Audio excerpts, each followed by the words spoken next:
You have to put lakini. It's like, is it lakini like but? Oh. Oh. Are you fine, oh? Are you well, oh? Are you well, oh? Okay. Uko fresh lakini? Niko fresh kabisa. Very good. The lakini bit is what perhaps is often substituted with the word otherwise. Oh, right. Yes. Okay. But then otherwise is all encompassing. Otherwise? It's all, yes, you've asked everything now. You're lakini, ukomzima lakini. The otherwise covers all that. It covers a multitude of meanings. I got Pick the context. It fits. It does. Yes. City and the multitude that I'm on, but all right. Yeah. Yeah, good. Leure. Yeah. Leure. Or you should start with Thodorere. Aterere. Aterere. That is me being Kenyan for you. Completely, isn't it? Dio. Yes. Dio. And it tells you also very significantly where somebody grew up. It tells you, yes, who you grew up next With Next true to- who you played with as a kid. Before City now starts throwing us some words here. No, Kizungu rada shida. Ilikuwa mingi hiyo Kizungu. No, Kihindi. Yep. Yako ni Kigujarati. Ama ni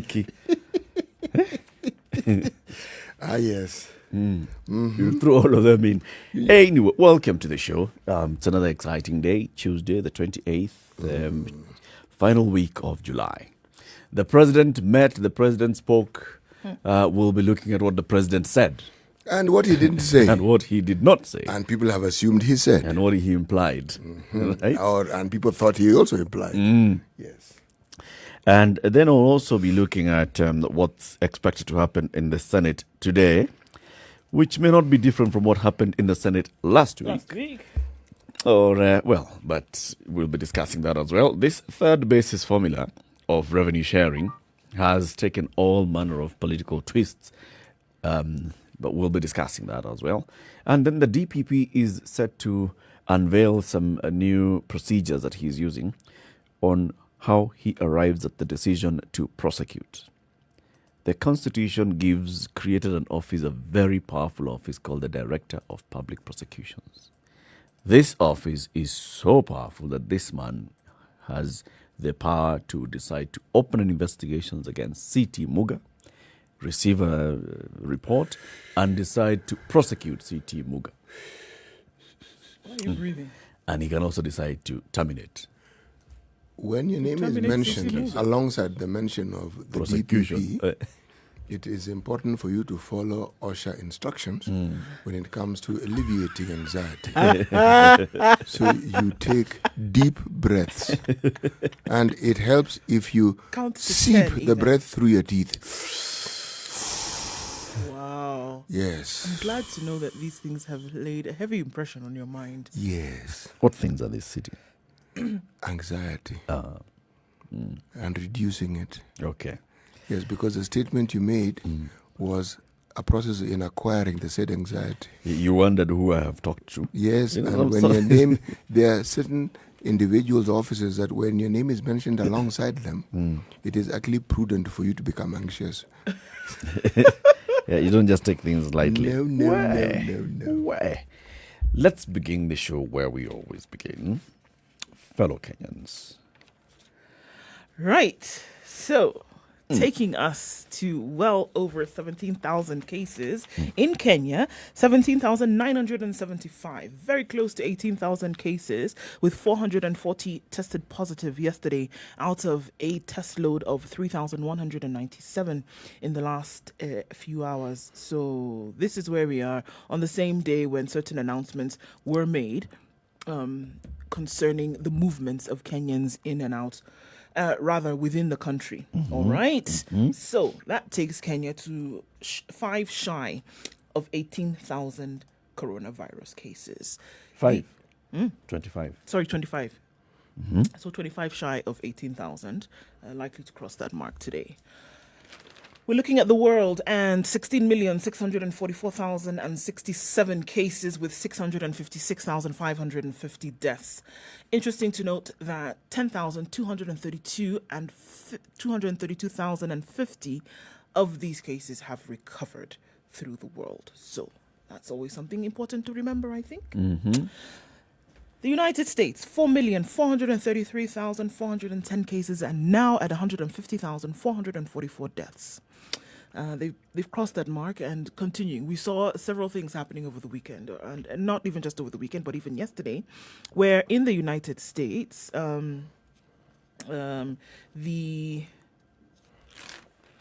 Sorry, I'm just getting that little bit of information for you.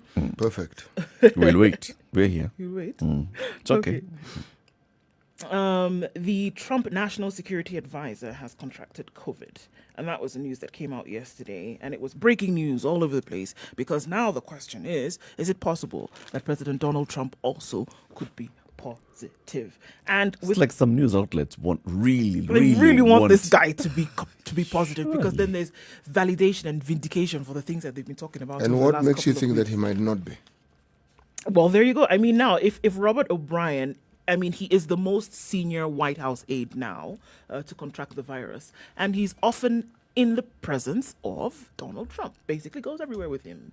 So, speculations are rife as to if O'Brien has it, then Trump could. And we Anybody understand else that may it not just have it, but Trump. but Trump. Nobody else but Trump. Anybody else who has it probably doesn't matter. Chief of staff, No, it no, doesn't no. matter, but Not Trump. important. Trump, all right. Okay. So The common probably denominator in all those people is Trump. Trump. Okay, but he doesn't have it. Not yet. His immune system is robust. Yeah, well, let's see. Let's see. But why are they wishing him ill? Because one of the things that they've been talking about is that he's gone out in public quite often. He's called these rallies. He's not been wearing a mask. So it was all this national uproar about, all right, he's not even taking this seriously. And then when he finally did don a mask, he said, I'm doing this in the name of nationhood as opposed to protection from corona. So it was quite interesting to see that. And then, he finally wore it, but people are saying it's a little too late in the fight against COVID. Do they assume, for instance, that all the freedoms that the citizens enjoy, that their president is not subject to enjoying the same freedoms? No. Generally, the people of America know. He's Trump. He's the and then president. Humans, Trump, the president, human Americans. Yeah. Well, When people hate you, what did you say one time? about Someone who him, doesn't like you, and even if they're dancing on a stone, my friend, they'll claim even that. if you're dancing on an even surface, they will say the surface is full of stones. That's why they couldn't dance well.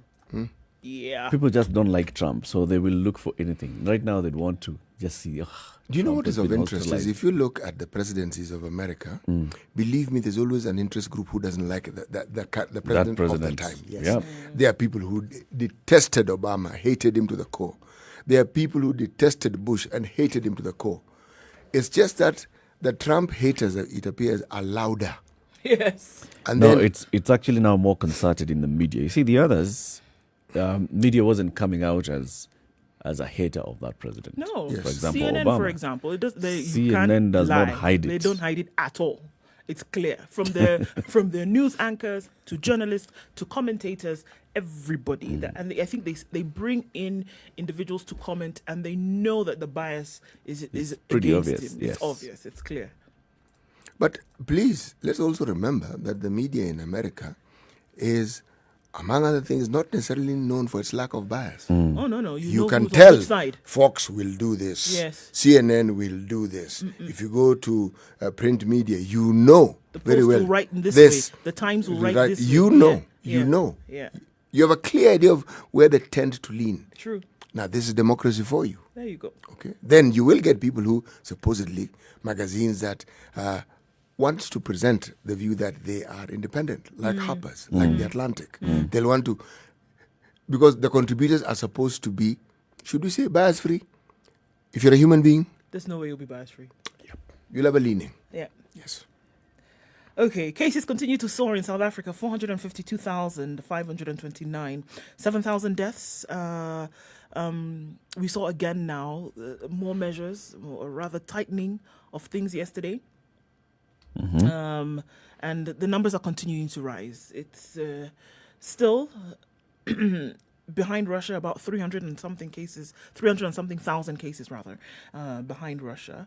But still, it's still worrying for Ramaphosa's government and the health system there, because they're really speaking about the cases that are now coming into hospital, burdening the health system, and then not having enough in terms of facilities and, space within hospitals to care for some of these folks. What went wrong in this? You want to tell me just that reopening by 3 weeks? I don't know, because look... Because South Africa had this thing. I mean, they were getting praise all over. But what were we looking at when the numbers... We did see higher numbers in South Africa than anyone else. Yes. I mean, there was a between Egypt and South Africa is when we started to see. But then, really, out of nowhere, the numbers in South Africa jumped. I would look at this argument, or rather I would contribute to what we're saying by saying this. It isn't one thing, Eric. The contributory factor can be pointed towards more testing. It could be pointed towards just the already existing preconditions that some of these people may have. Remember, for the longest time, South Africa had the highest prevalence of HIV. Now, the nature of HIV and what it is, it predisposes you to other ailments. So if you already have a population that has a problem of that nature, their predisposition towards infection, they start at a disadvantage, put it that way. And then you simply throw in, all right, the effective or the efficient way in which they test, or they are able to determine the status of people. All these things contribute to the high numbers. Okay, but then on this same date last month, they appeared to have had it in control. They did. They were still testing. They still had more than 1.5 million tests done. But their healthcare system was not getting overwhelmed. No, they were not. The people who were testing positive and they were asymptomatic were still high. Those who were symptomatic and needed care were not overwhelming the system. No. And the deaths were not that high. Well, you're right. I And mean, they then were looking now at 100. suddenly- They were looking at 100K cases on the 27th of June. A month later, they're at 400, so they have an increase of 350,000 cases in 30 days. This is what I'm trying to say. They don't have an increase. What is being reported is the increase, but it isn't as though the infection rate wasn't there. This is what I am trying to say. Sure. Because if you test and there are no infections, you will come out negative. Absolutely. But the Yes. people that are being tested, for example, now didn't have COVID a month ago. They have You tested see, people, They only incubated, they- and the incubation period is 10 to 14 days. which means Yeah. that in that period of time they were infected. In the last month? No. Maybe in the last 2 weeks. The people now that, okay, like, for example... So you're saying these are people who've been retested? No. I'm saying that there are new cases that since that date where there were 100,000. So the people who are positive today, a month ago were not. Were not positive, probably. Yeah. That's why I'm asking So the yesterday, question. for example, where we saw... Had they been tested a month before? This is the question I'm asking, because for you to make that statement, it means a month ago when they were tested, they were negative. And they were tested a month later, they're now positive. Well, we know that the people who How are being long- tested how long do you are stay not the positive? same people that were tested a month ago. I'm actually not sure about Yeah. the incubation period of this. The 2-week period that they keep talking about gives the impression that may be the incubation period, but I don't know. It's even less now, according to what they say. It's at 10 to 14 days is what they're looking at Yeah, now. because the thing It's is, even once lower. you get it, when they test you after the 10 to 14 days, you most likely now turn out negative. And in fewer cases, you'll still be positive, and then you go on for a couple of more days. But the virus will not be active in your system. So let me ask For the 30 question. days, So when for we talk instance. about the numbers of people tested, is it the number of tests performed, or is it the number of people tested? It's the number of tests, Tests performed. performed. However, this number is not testing the same people. It's not the same, yeah. It's new people that have come in. It's new transmissions. It could be repeat tests on Can on these tests patients. determine the incidences, the newness, so to speak, of the disease? I'm asking because this one actually is not one of those things where I ask because I know. I don't know. No, it's also not clear. But I think if we deduce from everything else that we've heard and WHO and the other experts are saying about the virus, is we can assume that if you tested positive for COVID-19 today, this is new in your system. Okay? That last month, 30 days ago, you probably would not have tested positive. Unless we're saying that once you test positive like HIV, it lives in your system, which is not the case with COVID. You know, it's interesting about not just the issues surrounding COVID, but the issues surrounding, should we say, pandemics. Yeah. There's always new information. Like now, when I was smirking in the morning, I was reading in the Standard that new research has shown that you get better results from testing saliva. So you don't have to have someone poking down your throat or your gullet or prodding and poking your nose, almost getting to your brain. Saliva does the trick. But the truth is, this is what research does. Huh? It keeps opening up new frontiers and it keeps giving you more information. So your decision-making process can be argued is better informed. Yeah. Yes. 18 minutes after 6. Let's take a look at the weather and then continue this conversation shortly. We'll be looking at the big headlines of this morning. It's Situation Room, Kenya's biggest conversation. In the room, CT Muga, Nduh Okoh and Eric Latiff.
Classic soul, R&B, smooth jazz, neo soul, and nostalgic ballads. Make some noise. Yeah. You're listening to Spice FM.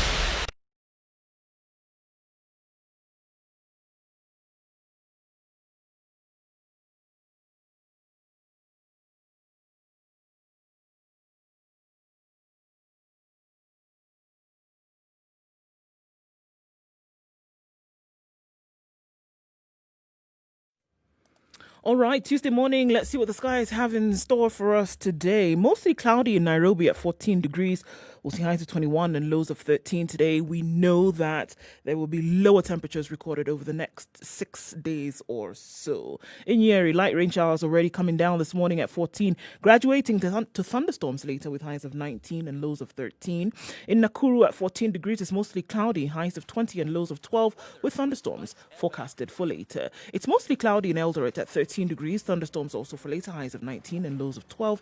Kisumu is cloudy this morning at 20, only partly cloudy conditions later with highs of 26 and lows of 18. It's mostly cloudy in Kakamega at 17 degrees. We'll see highs of 23 with showers later in the afternoon. Malindi is partly cloudy at 25 degrees, highs of 28 and lows of 24 with cloudy conditions through most of the day. 24 degrees and partly cloudy in Mombasa, likely to invite some rain showers soon with highs of 28 and lows of 23. All right, out into Kampala, it's 19 degrees and cloudy. Thunderstorms expected later with highs of 24 and lows of 18. Dar es Salaam this morning is cloudy conditions. We'll see highs of 31 and lows of 22. It's mostly cloudy at 7 degrees in Johannesburg, highs of 16 and lows of 3. Looking into Lagos, 25 degrees and clear skies this morning. Sprinkle expected later with highs of 28 and lows of 23. Still recording the summer temperatures in Paris at 21 degrees, highs of 26 and lows of 13. And in London, 14 degrees and clear skies all through today with highs of 21 and lows of 12. Monday night is looking clear in New York at 31 degrees. It's going to be quite a warm day when they do wake up with highs of 34 and lows of 27.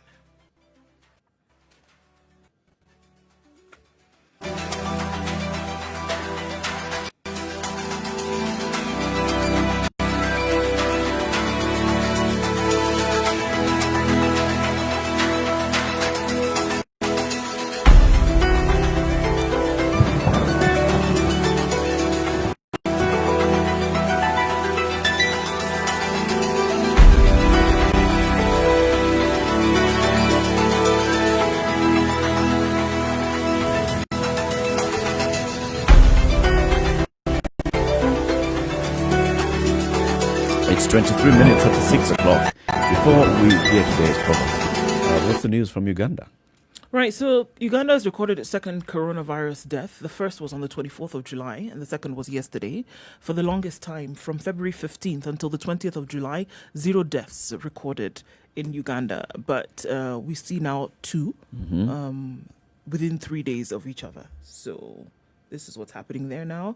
I think now that is, with that, we know that every country on the globe now who has recorded cases of corona and that are still active now has recorded some death now with this. Wow. Okay. It's still a low number. Well, I mean, very much so. And how many? What are the number of positive cases so far still in Uganda? Well, Uganda's cases are 1,128. Of those, however, 986 are recovered. So they're looking at critical cases of 14 plus 28 is what now? Shauri yako. 44. There you go, minus 2. So No, 42 it's active 42. cases. Yeah? So this is what they're looking at. So, I mean, they've done well, very, very well in terms of containing COVID in Uganda. But unfortunately now, the 2 deaths have occurred. It would be interesting to see the details of these 2 individuals and what they may have or may not have been suffering from in terms of underlying. But we can look into those details later. Okay. City, today's proverb. The child who is not embraced by the village will burn it down to feel the warmth. Let me repeat it. The child who is not embraced by the village will burn it down to feel the warmth. African proverb. The brat. Okay. The truant. Don't like this child? Truant. There's a reason why the village is not embracing him. You see? That's See? why. Wow. Okay. Well, clearly the proverb is basically talking about it's important for the village to embrace all its children. Go beyond embracing. Otherwise. Yes. Understand differences, really. Embrace diversity. Embrace diversity. Okay. Let's look at today's headlines. Where you want to start? Uhuru striking in bars. All right. Uhuru strikes at bars and leaders behaving badly. Amid rising cases, the president spares Kenyans another lockdown, but he outlaws the sale of alcohol in eateries and extends the closure of bars. Now, this, again, is where we say it is not true. What he said was you cannot consume alcohol even if you're eating, but you can buy it and go away with it.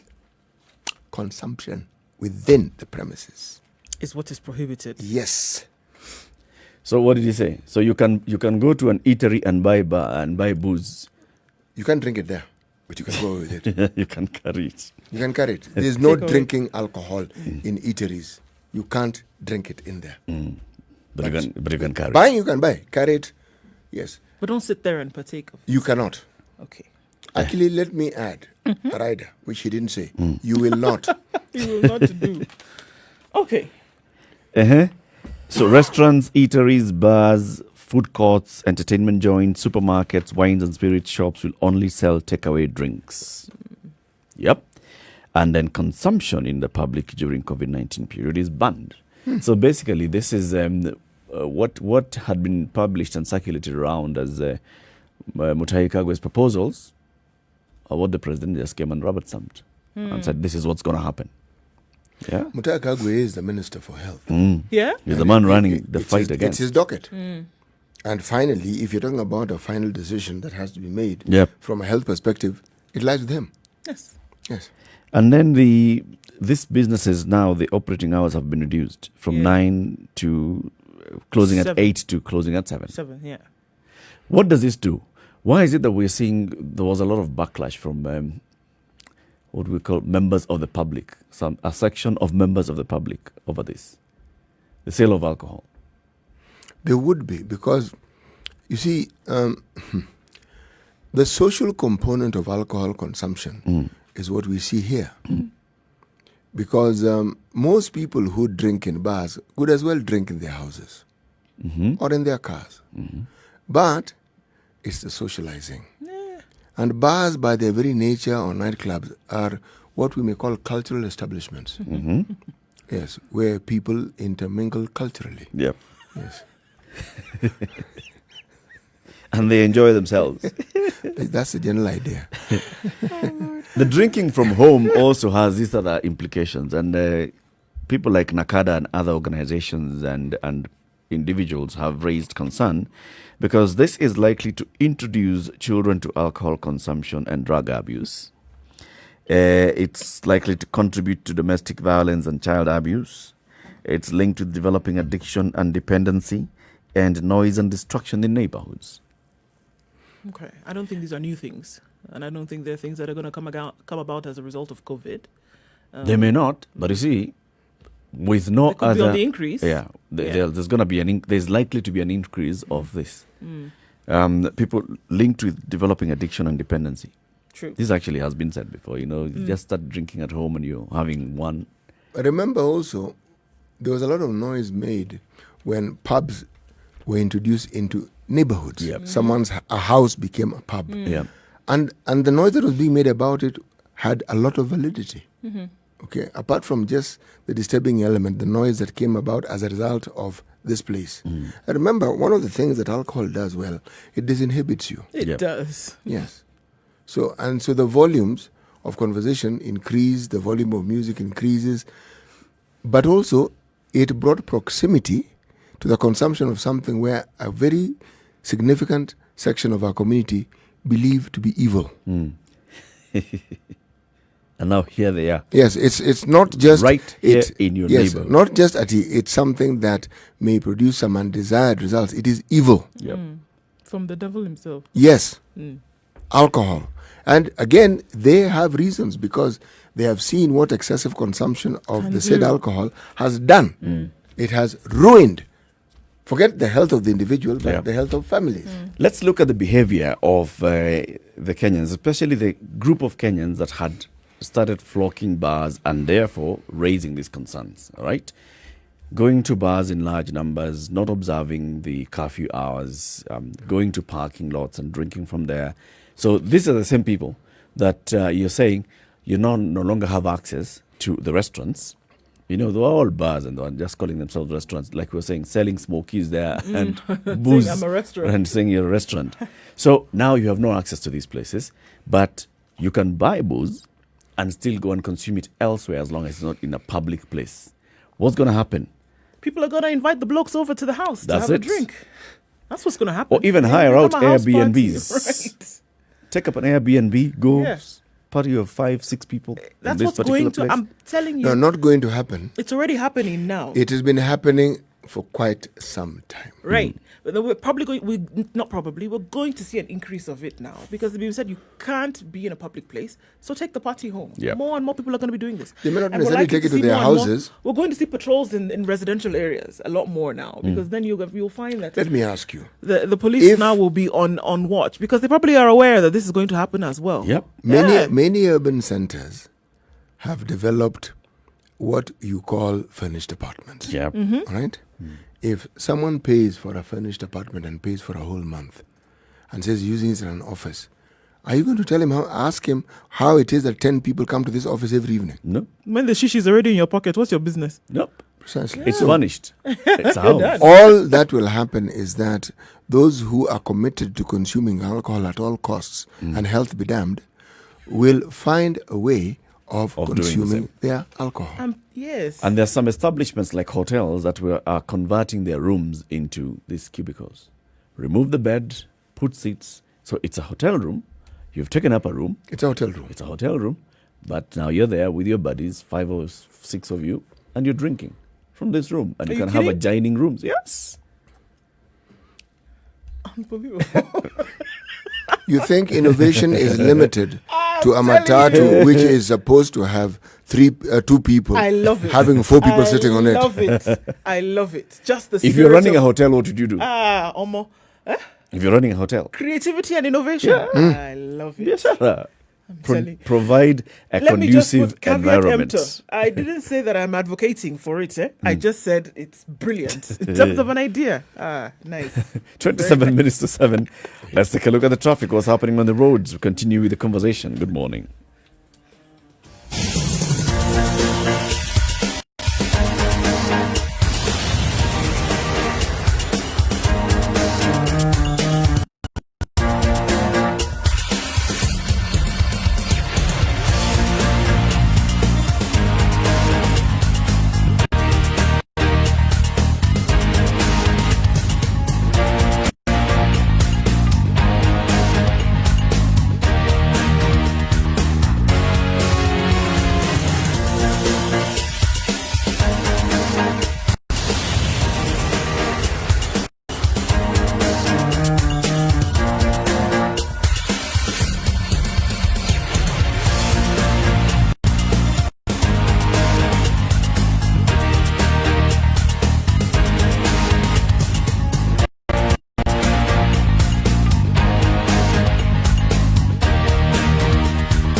Classic soul, R&B, smooth jazz, neo soul, and nostalgic ballads. Make some noise. You're listening to Spice FM.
All right, let's look at the roads this morning. Komarok Road along Total Dandora moving swiftly, as is Kangunda Road this morning. No problems with traffic whatsoever. We'll likely see a hold up on Mombasa Road. We know that is going to happen right around the SGR moving down. It's moving very, very slowly, right around 6:30. We'll see how that opens up later on in the day. Coming into the CBD from Thika Road also is looking very good right about now. There was a terrible accident along Mombasa Road yesterday, so we want to use that to say this morning, let's not do that again. We also had a fatal accident on Mombasa Road yesterday, so guys, as you're approaching these areas, please just take it easy as much as we can. All right, looking into the CBD, not much happening so far, so good. It didn't take you too long to get in or out from wherever direction you're coming in. The eastern and southern bypass is open for use. We don't have much traffic there. Hopefully it'll be a good Tuesday. Let's keep an eye and see what it looks like in a short while. You also help us keep an eye and let us know what you see. Spice FM KE on Twitter.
Okay, 21 minutes to 7 o'clock. We have about 21 minutes to look at many other stories. Right, so moving on very quickly. Yep. Night of terror put police on the spot. 7 people are nursing injuries they claim were inflicted on them by officers and local administrators. Residents of Kocholwo location in Keio South Sub-County, Elgeyo Marakwet County, were living in fear following increased cases of police brutality that have seen 7 people sustain serious injuries. In the past 2 weeks, officers from Kocholwo Police Station, or rather police post, in collaboration with assistant chiefs from Molol and Kosom sub-locations, have been unleashing untold suffering to residents. But what is disturbing residents more is the night raids carried out by officers. They claim the officers break into homes and senselessly beat up those who they come across. Shalene Chepkemoy recalls how officers, together with administrators, broke into their home around 3 a.m. and arrested her after a thorough beating. I was woken up by a loud bang on the door, she said. At first, I thought thieves had invaded our home because our parents operate a small kiosk. The officers, armed with bright spotlights and guns, violently removed my bed and beat me up. After beating her up, she said, the officers arrested her on claims that she operated a kiosk without a business license. That was it? Yeah. She was later released with no charges preferred against her, and she's been left to nurse her injuries. Did she part with any money? She was released after parting with 2,000 shillings with no charges preferred against her. Okay? Okay. Oh, no. Sorry. She was released After parting with 2 Gs, but now this with was somebody, no preferred charges. This is somebody else. This is somebody else. Now, this was somebody else called Jackson Koech, was not as lucky. They broke his limbs as he tried to escape while they invaded his house. He was asleep only to be woken up by the door when the door was broken. At first, he thought they were robbers. Again, he tried to escape, but he was hit in the knees and fell to the ground. The assistant chief who had accompanied the officers asked him to surrender.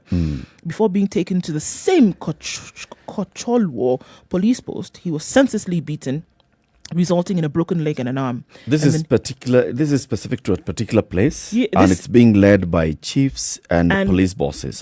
There must be more. This is in Keio South Sub-County. There must be something else. More. Yeah, it cannot be that they are doing night raids and the issue is about that you operate a shop during the day. That can't be. And they're not coming to and your then shop. They're coming to your home. They're not charging There you. must be something else. This operation must be about something else. I wish this County Commissioner Ahmed Opar said the matter is under investigation, saying that any action will be taken against officers if found guilty. Guilty of what? Of brutality. There must be something else. There must be something else that the police and the local administration are after. From these individuals? Yeah, not that it justifies the violence. Those individuals. Not that it justifies the violence, but it talks about there's an operation that's going on for something. This over-enthusiasm is something we see from time to time, but usually it's related to something that has happened or they think is about to happen, or it's not just they woke up and decided to go and beat up villagers. Yeah. No. Yeah.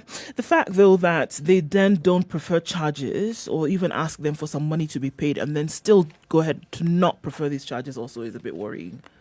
Yeah. There's a side to this story that Think we're not about seeing. it. If they take you in and you give them the information they wanted, should we say you have helped with the investigations? They let you go. Yeah. Well, you give them something as well. As we still speak about the police, in Isli and Madare, residents are demanding the return of a police officer who was loved and hated. In equal measure? Yes, in equal measure. Sergeant Ahmed Rashid, they want him returned. Rashid is loved and hated in equal measure in the 2 areas in connection with the various security operations that he has led over the years. He's famed for containing crime. Now they're saying that since he was transferred, the crime levels are rising again. Isn't it perhaps because people had complained and taken the matter upwards? Yep. And they said they don't want this guy, so he was removed. He was removed. Transferred. Now they're blowing. Is it hot or is it cold again? This one is it's hot. Yep. His colleagues at Pangani police station are also defending him, but they declined to confirm whether Rashid had indeed been transferred or he was on leave, only hinting that he was not at the station. The residents are lamenting some security groups have demonized them without caring. No, these are police. Security groups are demonizing them without caring about safety of police officers who are sometimes forced to confront armed criminals. All right. Okay.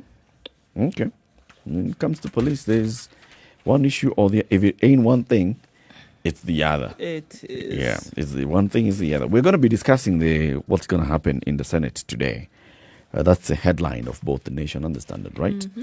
The Nation headlines reads. The Nation headline reads: Raila to the rescue as Uhuru reins in troops, unlocking the stalemate. A move by the ODM chief and Wiper leader Kalonzo Musyoka gives hope of a solution as senators vote on the revenue sharing formula today. So The Standard says that these gentlemen have all failed. 6 of them. Epic failure.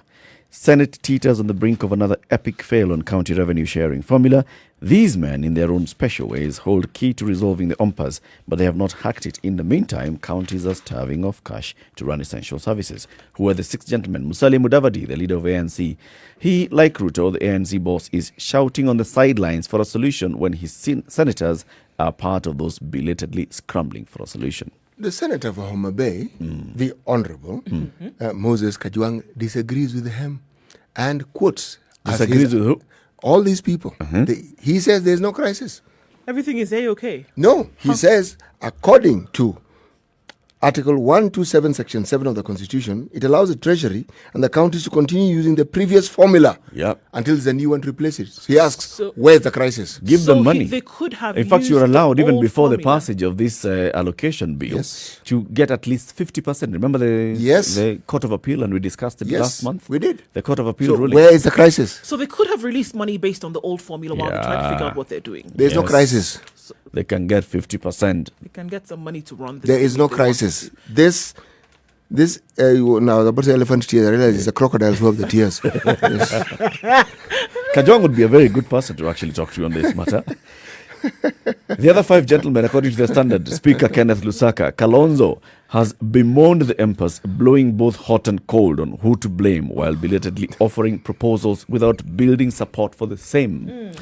Ruto, sitting on the fence, the DP is washing his hands off stalemate, but still afforded the courage to demand a win-win solution without offering a proposal. Raila, after a studious silence, his statement added to the confusion, with the senator saying his preferred CRA proposal had long been overtaken by events. The president himself, his troops in parliament have failed to strike consensus on revenue share, producing more heat than light on a matter of national importance. Our reporting seems to have focused very squarely on the debate and the impasse. And the politics around it. Yes, but the truth is not what is being presented here. There is no crisis. This cash drought that we read about every day. Oh, they don't have money. They can't pay salaries. There's an imminent strike in the office. Because of the formula. No. It's not because of the formula. They can release money because of everything else. Everything else surrounding it. Anyway, this will be our discussion in the 8 to 9 o'clock hour. We'll be looking at all these intrigues. Who's making the money? Oh, this is Uhuru trying to get money for his backyard. Anyway, 13 minutes to 7 o'clock. Let's take another quick break. It's a Situation Room. Kenya's biggest conversation in the room is C.T. Muga, Nduh Okoh, Very and good. Eric Latiff.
It's 10 minutes to 7 o'clock. This is Kenya's biggest conversation. Big stories today. Yeah.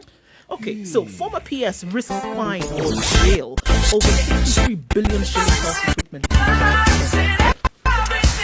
Kasachun, I really like that name. I don't know why, but okay. Former Health Principal Secretary Khadija Kasachun risks being fined 200,000 shillings or being jailed for 6 months for failing to provide documents relating to the 63 billion shilling management equipment services project. Dr. Kasachun, who yesterday appeared before the Senate ad hoc committee probing the mess scandal, failed for the second time to provide satisfactory answers to questions on the project. Despite being the accounting officer during the conceptualization of the multi-billion shilling project, she could not give the Fatuma Dolo-led committee details such as needs assessment, the level of counties' involvement in the project, or costs of the equipment, among other issues. I asked the PS Health on Friday to provide me with the documents since I was scheduled to appear before this committee, but she told me she had set up a team to collate them for me. After consultations, the committee resolved not to give her another chance and warned her of the consequences. It is an offence, and I quote, to fail to give a parliamentary committee evidence as required. You can actually be imprisoned for 6 months or pay a fine of 200,000 shillings or both, she was warned. You were in a senior position and played a big role, especially in the government, in the procurement. And when we write a report, it might implicate you. Actually, what's her excuse for not providing the... She was not given by the Ministry of Health. And she was PS in the Ministry of Health. The CS asked for this information. Didn't you just tell us the other day? I did. Yes. Dr. Mailu asked for this information. He is the head of the Ministry of Health. When the same Senate, not this particular, with the same individual, but the Senate called him to answer questions, he said, excuse me. I asked for the same. They refused to give me. And I did not get. Why don't they just tell us who She said she asked the current MES? She asked the current PS. Because now she's no longer in there. She's no longer there. Right. She asked the current PS, and the current PS told her that she was sorting all of that out, and she had formed a team to collate this information. But she didn't receive it. Mind you, this is the second time that she has not presented this information. Remember, she playing was actually games. PS, and in a position to get this information she's now seeking because she was PS. She should have had it. Yes, but even at that point in time, did she make this information available? The answer is no. No. The answer is no. Who's Bungoma behind this Senator thing? Moses Wetangula, the committee's vice chairperson, said Dr. Kasachun's conduct was an indication of what transpired during the procurement of the equipment. This procurement did not take place when Mailu was CS. No. No, it took place when one Mr. James Macharia Was yes. Was CS. Yes. Why are they not asking him? And the current Lands PS was his PS. Yes, one Mr. Dr. Muraguri. Muraguri. Yeah. Why don't they call those people and ask And them? ask them too what is going on. I guess maybe that's the direction they're heading to. Well, let's see. Because those fellows are still within the Going country. up the ladder. Well, let's wait and see. This one is nice. Maybe then, though, that the threat that was then leveled yesterday will get somebody somewhere to sit up. And provide That's this just hot information. air. Well, No? No. I don't even feel threatened myself on her behalf. Oh, I really? mean, like, so that she risked what? Okay. 200K. Okay. All right. Courts themselves have warned CSs and PSs that they risk jail for contempt of court, jailing for and they don't get jailed. Have you seen Shit. one being jailed? No. Nothing. Arrested?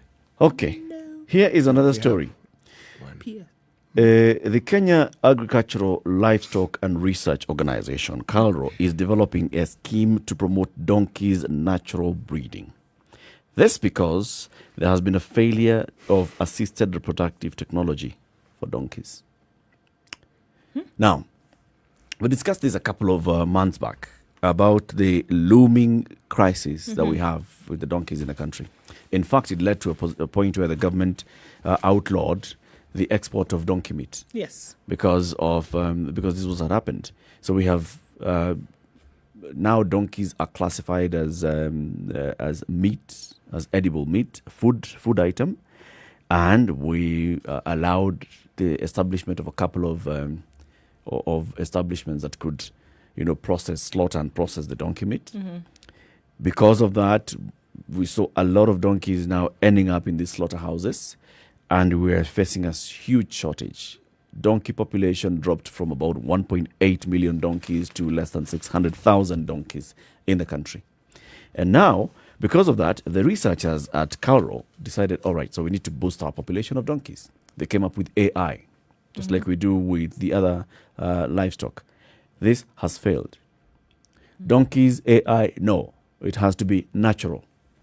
They don't like it? They don't like it. They don't like AI.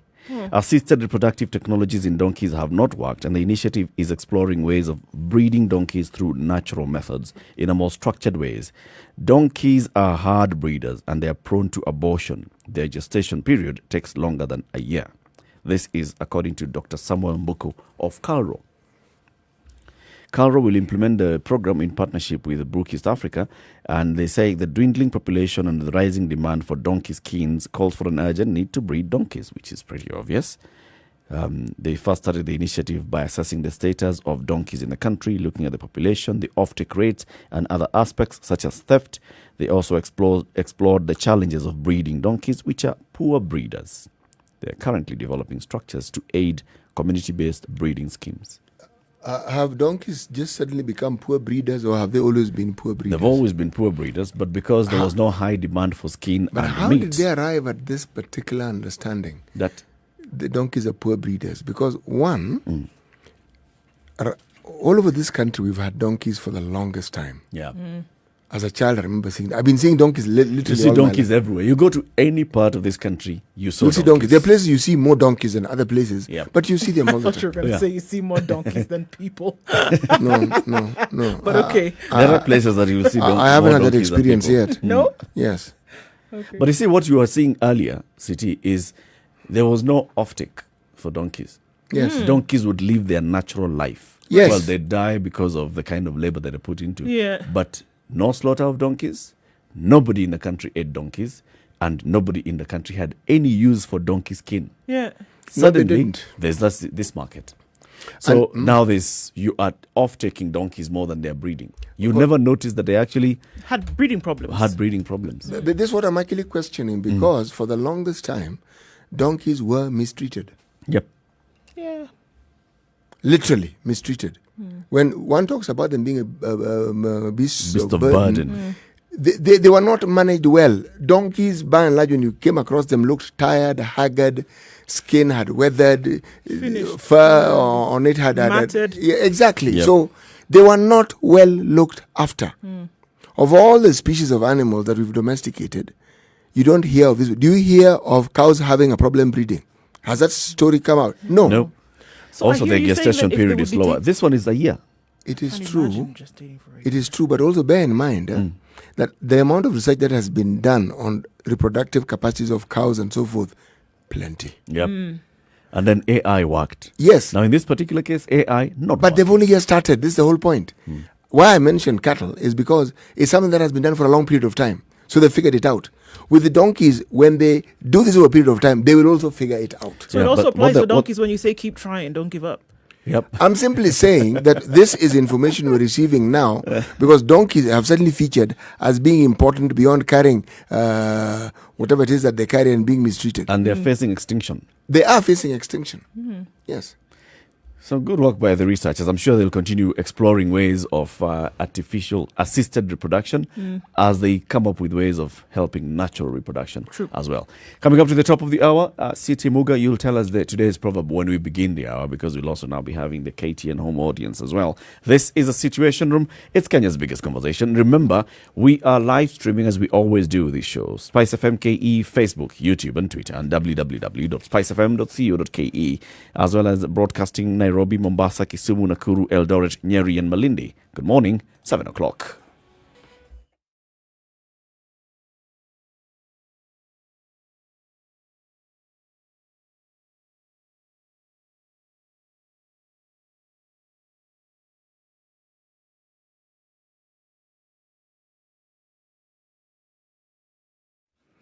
All right, Tuesday morning, heavy traffic on Mombasa Road, and that's headed towards, it's actually at General Motors, heading towards Cabana. So today we see traffic on Mombasa Road in and outbound, unfortunately. Looking at other parts of the city, however, it's moving really well. We don't have too much of an issue. Dandora, Komarok, Juja Road, it's looking good. Coming off of Thika Road this morning, it's bumper to bumper already. Safari Park Hotel, and moving forward, it's clogged up, as we'll see. However, the service lanes are available as you're trying to make your way inbound the city today, all the way to the Pangani underpass. Shouldn't cause you too much of a headache.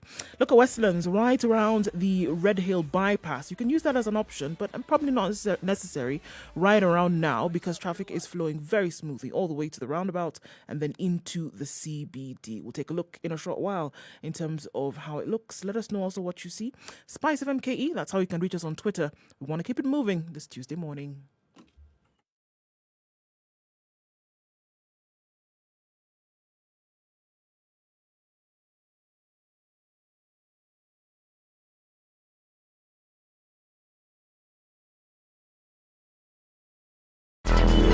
Traffic.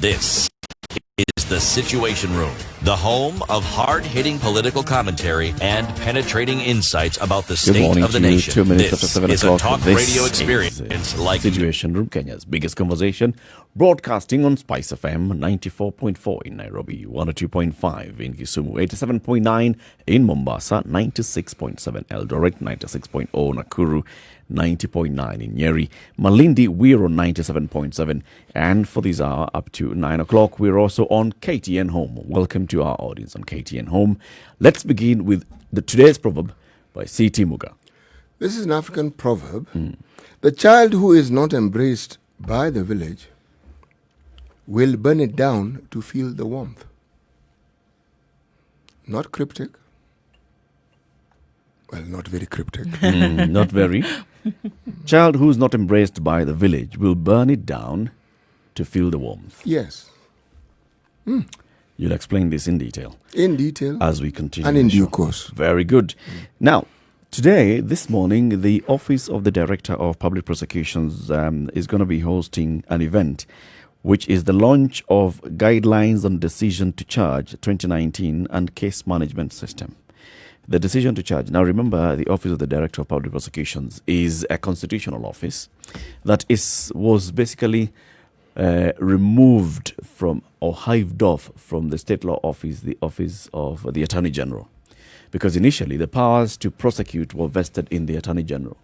Now, that was removed from that, and we created an independent Office of the Director of Public Prosecutions, who shall receive instructions from nobody, who shall have sole discretion on what happens when it comes to prosecutions, especially of a criminal nature. And the DPP also has powers actually to even order for investigations, asking the DCI or the Inspector General of Police to commence an investigation on a matter that has come to his attention. And after he receives the report, he makes the determination whether this is sufficient to prosecute or not. And during the entire process is independent. Now, that decision to prosecute, as you can imagine, is not an easy one. I mean, it's a heavy burden or heavy responsibility, not burden, heavy responsibility that has been bestowed on this office. How does the DPP make a decision? How do the investigating agencies understand the reason why the DPP chose to agree with their recommendation to prosecute or reject the recommendation to prosecute? Well, you're talking, I'm thinking, so what sort of individuals would populate this particular department of government? What sort of qualifications must they have? what understanding of the law must they have? What backgrounds beyond just the understanding of the law must they also have? Because as you say, this is not a simple thing that they've been asked to undertake. It's not a small office. No, it isn't. It is a very, very important. In fact, the office, word burden that you sort of like use and then withdrew is it shouldn't be withdrawn. It's a burdensome office. I was withdrawing the word burden because it feels negative. It's a negative connotation. Yeah, like it's more than you can bear, right? So I said, let's call it responsibility. It is a heavy responsibility. Very heavy responsibility. Yes. So this morning that they are reviewing now 2019 and 2020 procedures on how the decision to prosecute shall be taken by the Office of the Director of Public Prosecutions. Of course, it's an office. So it's not just the DPP. Even the people who work under the DPP, some of them are senior enough to go ahead and recommend prosecution. Of course, the DPP maybe has to okay in the very end in some cases. But then we need to understand all this. So we're joined by somebody who's a senior assistant director of public prosecutions in the ODPP. This is Victor Mule. Good morning, Victor. Yes, good morning. Welcome to the Situation Room. Yeah, thank you. Now, Victor, we are seeing that there's this launch of what is going to be the guidelines on the decision to charge and case management system. Sure.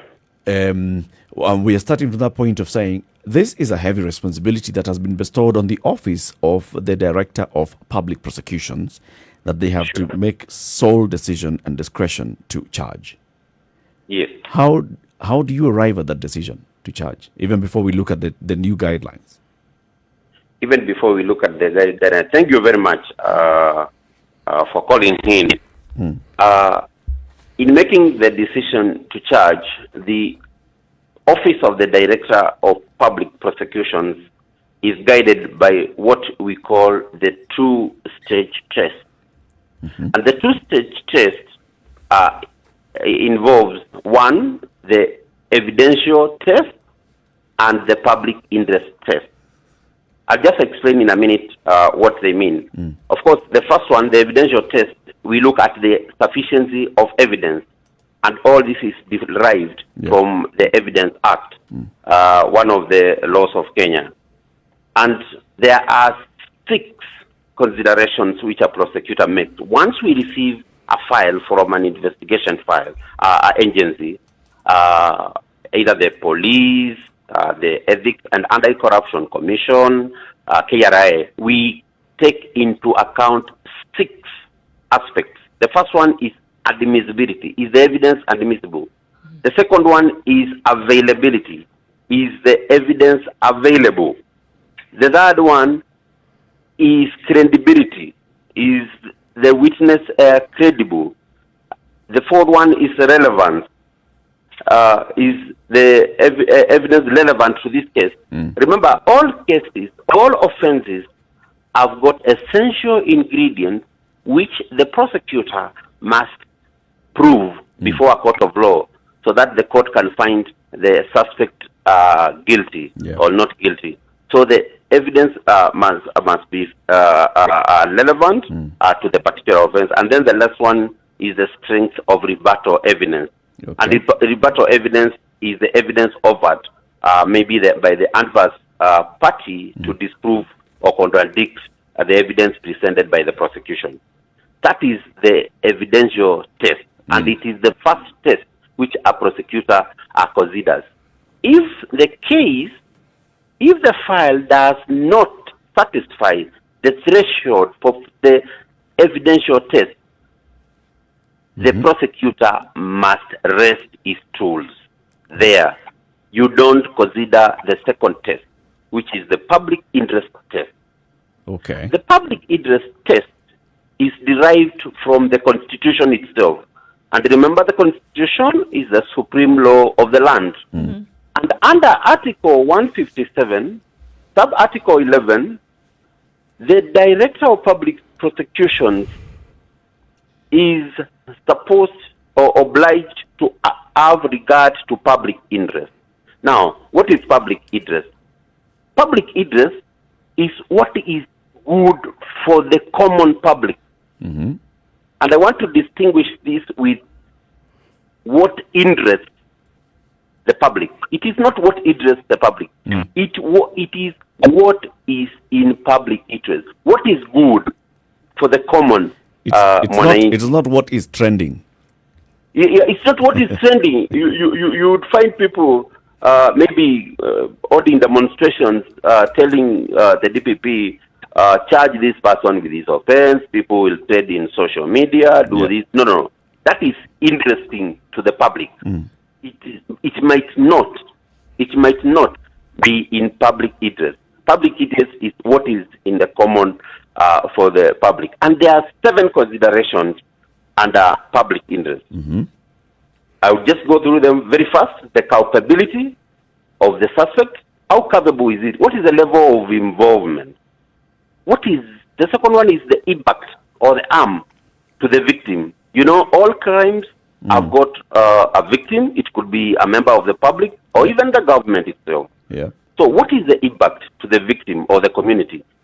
What is the status of the victim? Then the suspect's age at the time of the offense. These are some of the things we consider. If it's a child, for instance, do you want to a child offender do you want to rehabilitate him, or do you want to maybe incarcerate him in prison or some other remand where you will never benefit as a child? Yeah. And then the impact, public interest, the impact on the community, the impact of the offense, and the greater the impact, the more likely that a prosecution will be mounted by the office of the DPP.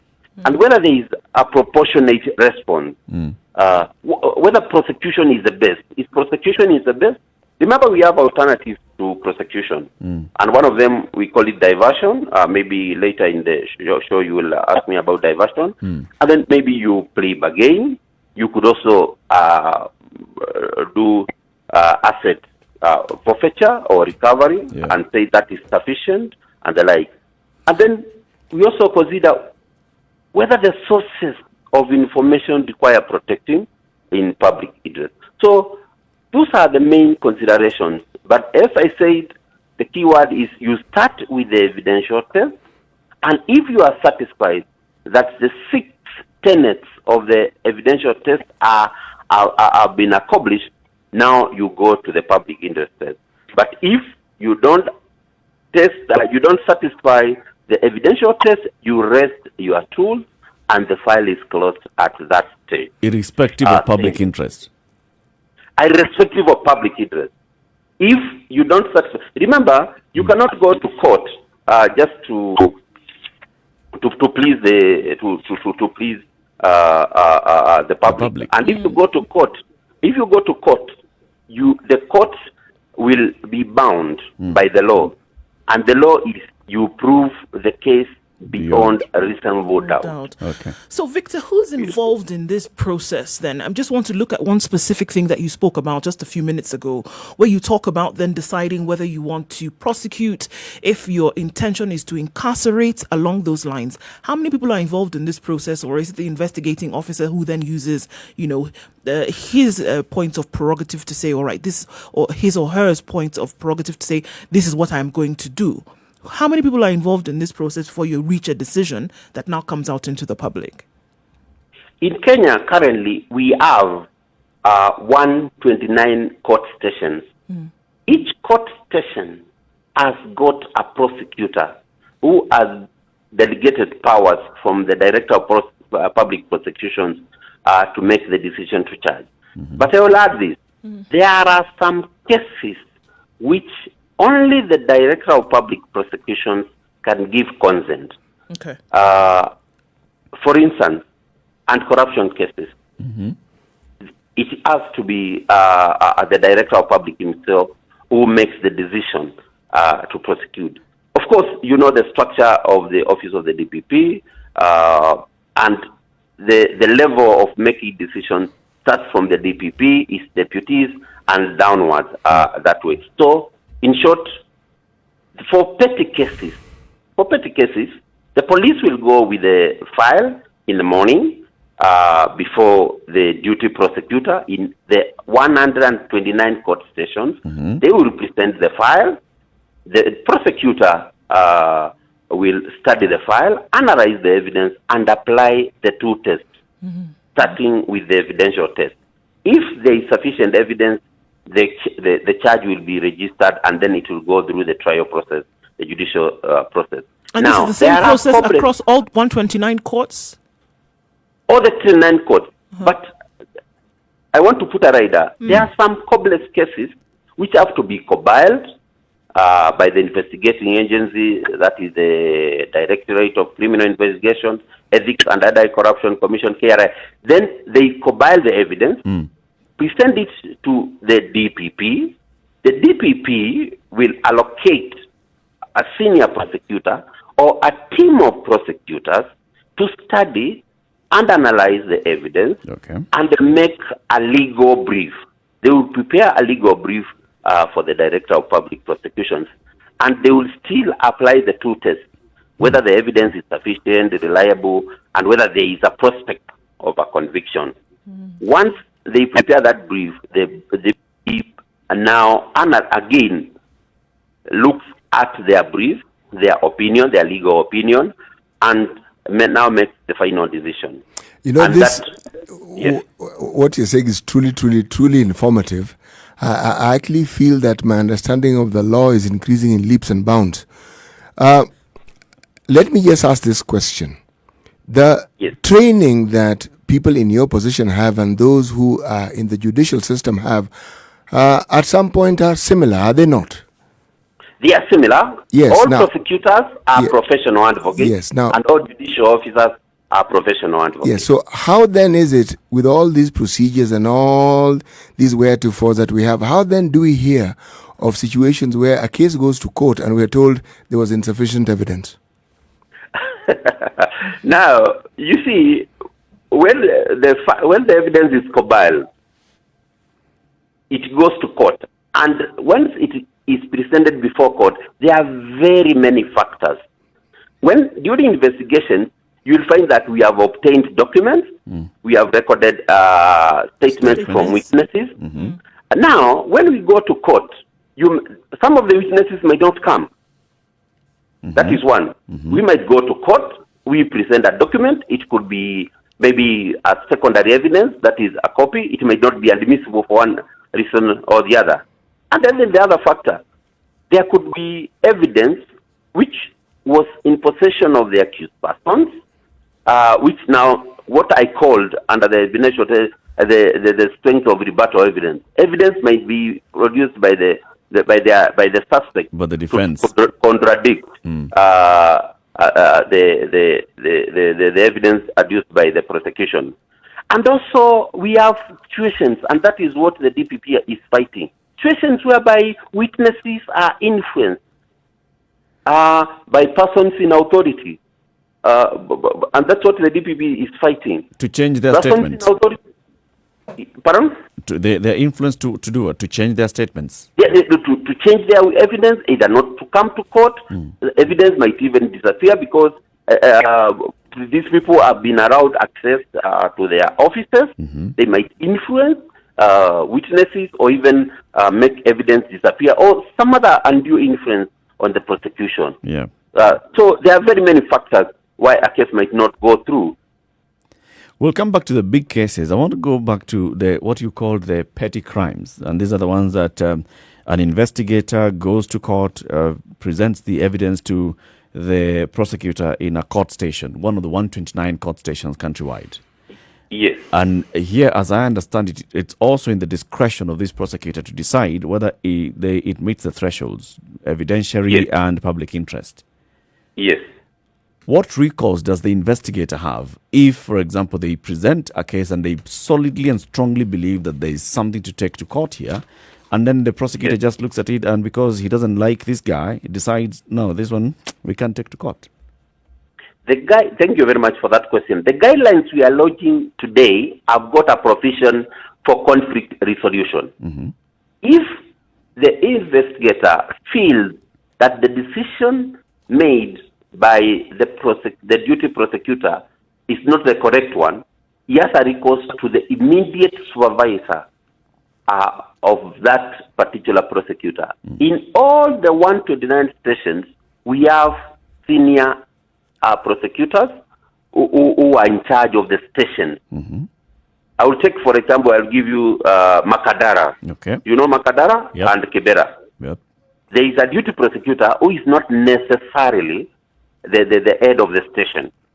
If the investigating officer is not satisfied with the decision, he can go to the supervisor. Mm-hmm. If again the supervisor makes a decision which the investigating officer is not satisfied, the investigating officer now, through the investigating agency, the end of the investigating agency, say the DCI, that is the Directorate of Criminal Investigation, can now write to the Director of Public Prosecution to say, we investigated this case, we took it to court, it was rejected for these reasons. Yep. In our opinion, we think there is evidence. And now the case, the Director of Public Prosecution again will allocate the file to a senior prosecutor within the office of the DPP, again do a legal brief to the DPP, and a decision will be made. What about So in instances? Yes. That's coming from one way to the other, where the investigator believes that they have a case and then the prosecutor does not agree with them. How about in the other way around, where the prosecutor is looking at what has been presented before them and they can clearly see that this does not meet the threshold, and yet just by looking at it you can see this is because of the shoddy investigations that have been done? Yes, we still have such instances, and what we do is we communicate in writing to the investigating agency, to the head of the investigating agency. It could be the KRI, ESCC. We communicate in writing and point out, thankfully, the points which are outstanding, which must be covered, and if there are any other measures which should be taken in the interim before these outstanding areas are covered, we mention them in writing. And even if you look at the Constitution, it says the office of the DPP or the Director of Public Prosecution shall communicate in writing, communicate such communication in writing. So if the prosecutor thinks there is evidence, or evidence can be obtained through further investigations, we do it in writing and recommend further investigation. And then we also recommend if there are any interim measures to be taken, maybe like you give the suspect police bond or such like measures. We'll continue with this conversation shortly. We are speaking with Victor Mule.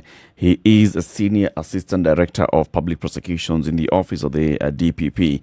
This morning, the ODPP is launching guidelines on decision to charge 2019 and a case management system. We still want to understand the processes that the DPP goes through in taking a case to court and managing that case through its life in the judicial process.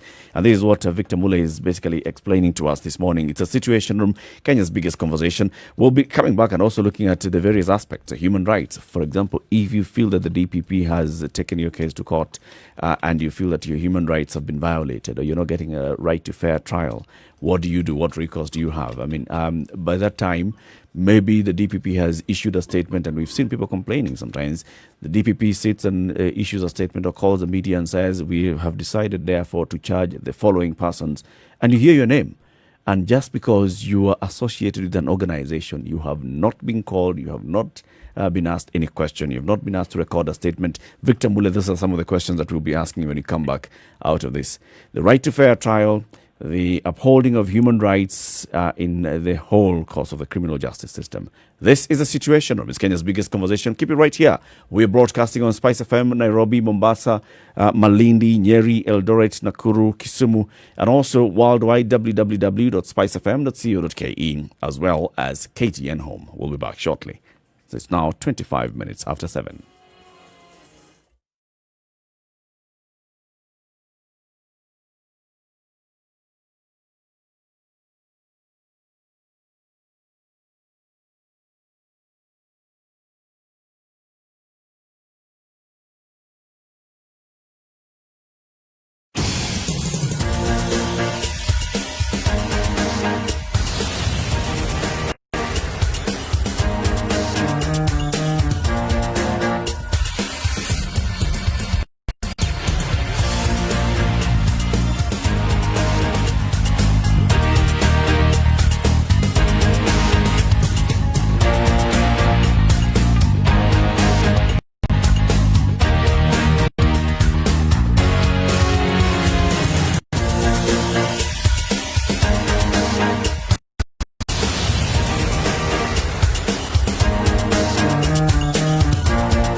All right, we're looking at mostly cloudy conditions in Nairobi today. It's going to cool down quite some. We'll only see highs of 21 today and lows of 13. Nyeri is a wet morning with a drizzle at 14 degrees and thunderstorms later, highs of 19 and lows of 13. Nakuru is mostly cloudy at 14 degrees. We'll see highs of 20 and lows of 12. In Eldoret this morning, it's mostly cloudy at 13 and it's going to be a wet afternoon with highs of 19 and lows of 12. Kisumu is mostly cloudy at 20 degrees with highs of 26 and lows of 18. And looking into Kakamega, where it's mostly cloudy at 17, we'll see highs of 23 and lows of 16. Looking at the coastal towns, starting with Malindi, it's partly cloudy at 25. Cloudy conditions throughout most of today with highs of 28 and lows of 24. Mombasa, 24 degrees and partly cloudy at the moment. It'll be a wet afternoon with highs of 28 and lows of 23. In Kampala, 19 degrees, highs of 24 and lows of 18 with showers expected later. And in Dar es Salaam, at 22 degrees, it's partly cloudy, highs of 31 and lows of 22. Looking into Johannesburg, where it's partly cloudy this morning at 7 degrees, it'll go to a high of 15 and down to a low of 3 later on. All right, in Lagos, it's clear skies at 24 degrees. It'll be a wet afternoon with a drizzle through till Wednesday, highs of 28 and lows of 23.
Passengers filling up matatus, no social distancing whatsoever. Okay, so this is what we see on different routes this morning. From Mombasa Road to the CBD, Langata Road, people are complaining as well, and also coming then down from Westlands. It's for our own good.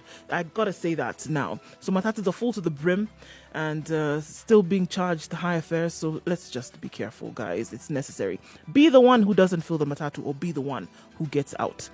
Okay. There's an accident on Mombasa Road again today, just 2 minutes or 3 after we spoke about it before. We have an accident that's affecting traffic outbound going towards Nyayo Stadium roundabout. We need to be careful if you're approaching that area. Looking at the situation along Thika Road coming into the CBD, the Pangani underpass, it's moving slowly, but it's moving all the same. So we're not at a standstill on Thika Road either. The eastern and southern bypasses can be used going to and from Mombasa Road and Thika Road respectively. Let's see what it looks like in a short while. So it's not too crazy at the moment. Spice of MKE. You can also let us know what you see. But for now, you should be able to traverse the roads without too much of an issue.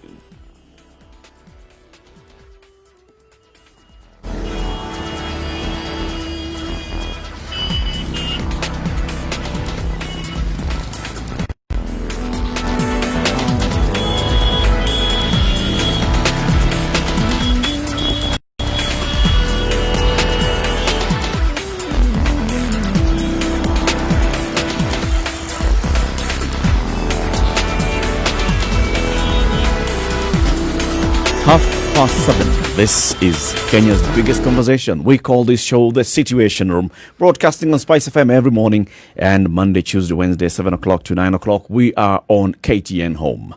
We are discussing the Office of the Director of Public Prosecutions and the powers to prosecute, and they're now launching new guidelines this morning on this particular matter. Speaking to us is Victor Mule. He is the Senior Assistant Director of Public Prosecutions, of course, in the office of the ODPP. And just before we went to the break, Victor was telling us, taking us through how the decision to prosecute is arrived at various levels, from the ODPP's office, as the ODPP himself, or herself to the other officers, the prosecutors in the 129 court stations. Before we went to the break, Victor, I told you that we're going to come back and talk about, the protection and upholding of human rights and people's liberties, especially when the ODPP has such immense powers. And I'm borrowing this from an opinion that has been published this morning on the Standard, page 16 of the Standard.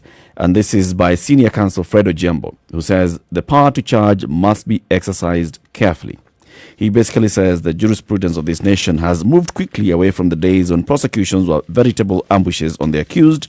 No documents or witness statements were made available to the accused, who had to do their best in cross-examining the witnesses whose testimony the accused would hear for the first time during the trial. This happened before. This is what used to happen before. Truth must be told, however, that the morphing of the role of prosecutor in today's criminal justice environment makes it difficult for the law enforcers negotiating the dynamics of criminal justice in the multifaceted role of the prosecutor is not an easy task, particularly for young or new prosecutors. It's possible for them to be immersed in a miasma of confusion and fall into error, which may lead to grave injustice. How do you cushion against arriving at just such injustices? Well, let me start by saying that the office of the DPP takes the issue of respect for the constitutional rights and freedoms which are guaranteed under the Constitution very seriously. Mm-hmm. And as a public office, of course, under the national values and principles of governance under Article 10 of the Constitution, we are bound to respect human rights. And in the guidelines which we are lodging this morning, we have stressed throughout the guidelines the issue of adhering to human rights.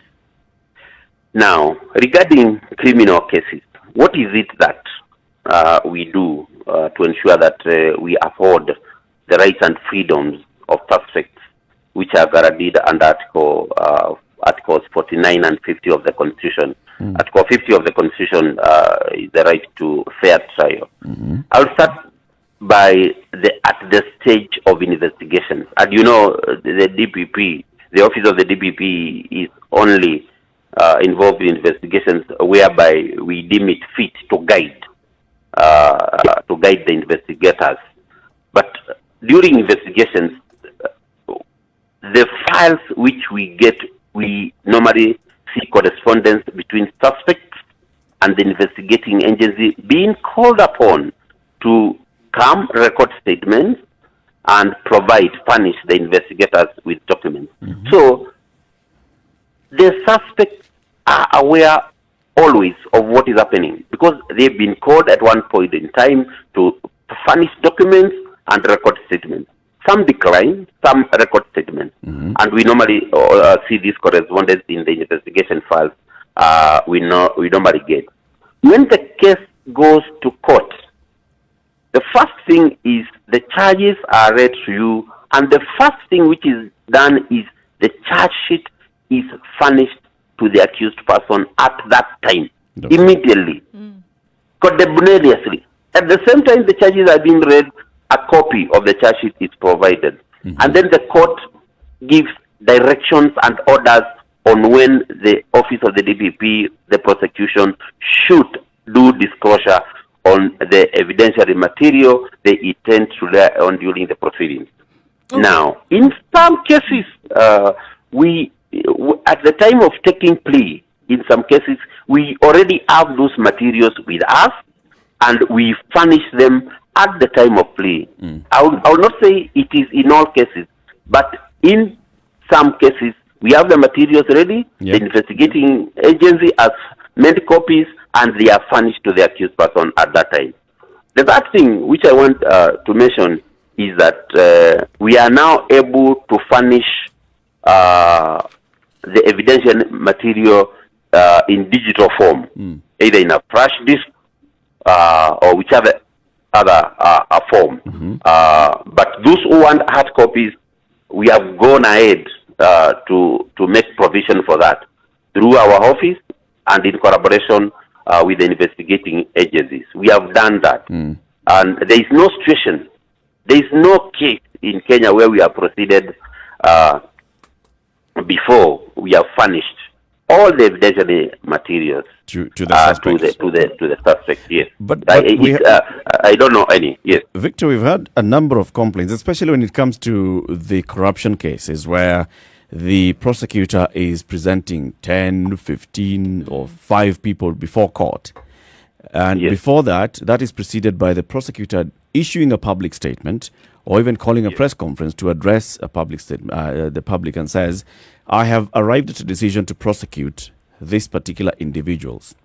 Some of those individuals are hearing their name for the first time in that forum, in that they have never been called by the investigator, they have never been asked to record a statement, they have never been asked to give their side of the story. They're just hearing from the DPP that they are implicated and they're going to face charges. Yes. Why does that happen?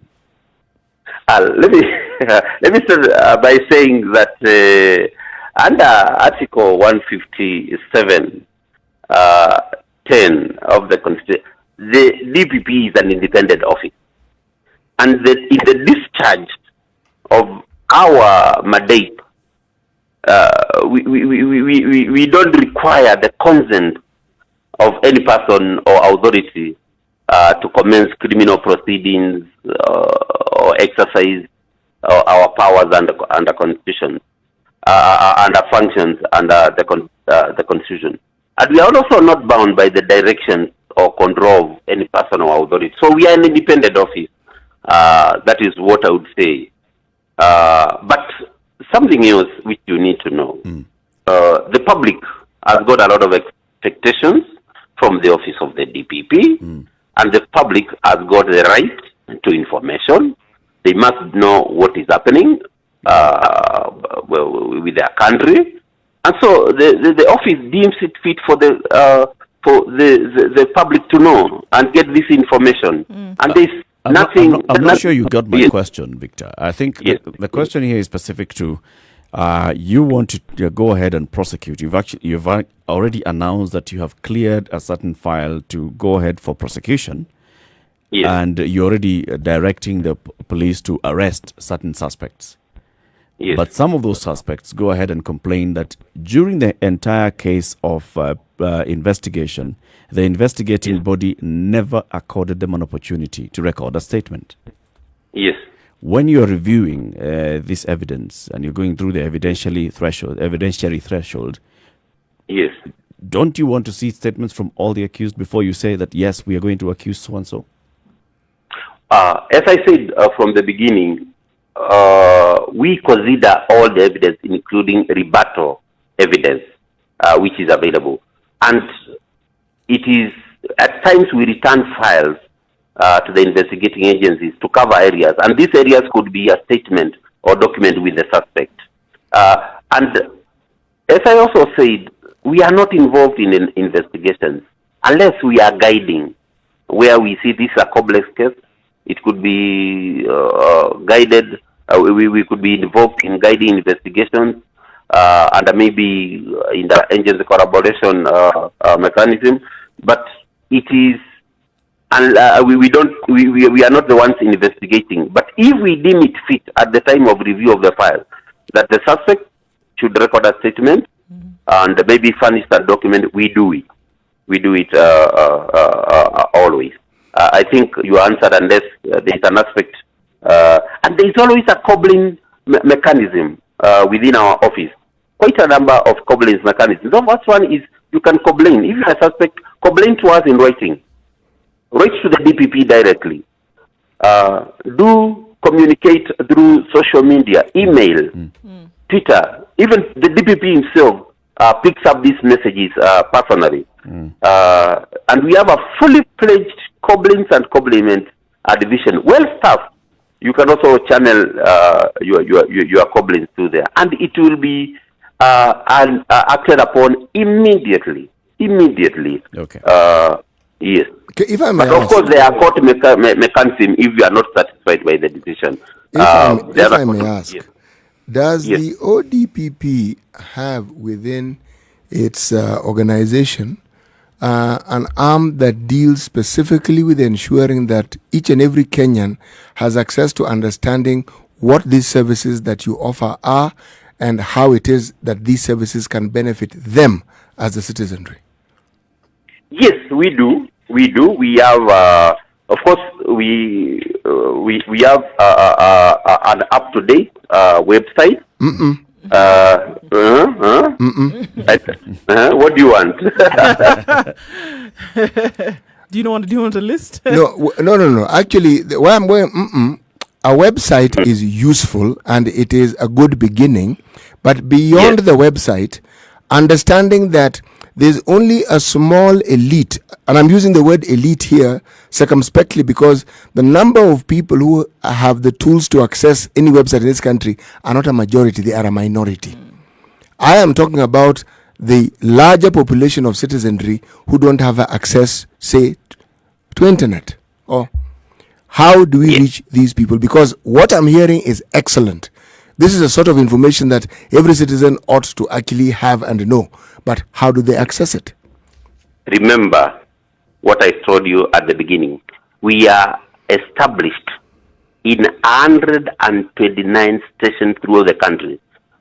Personally, I have served outside Nairobi. I am serving outside Nairobi. I'm serving outside Nairobi, in Kisumu, and I can tell you that we get members of the public visiting the office day in, day out. A lot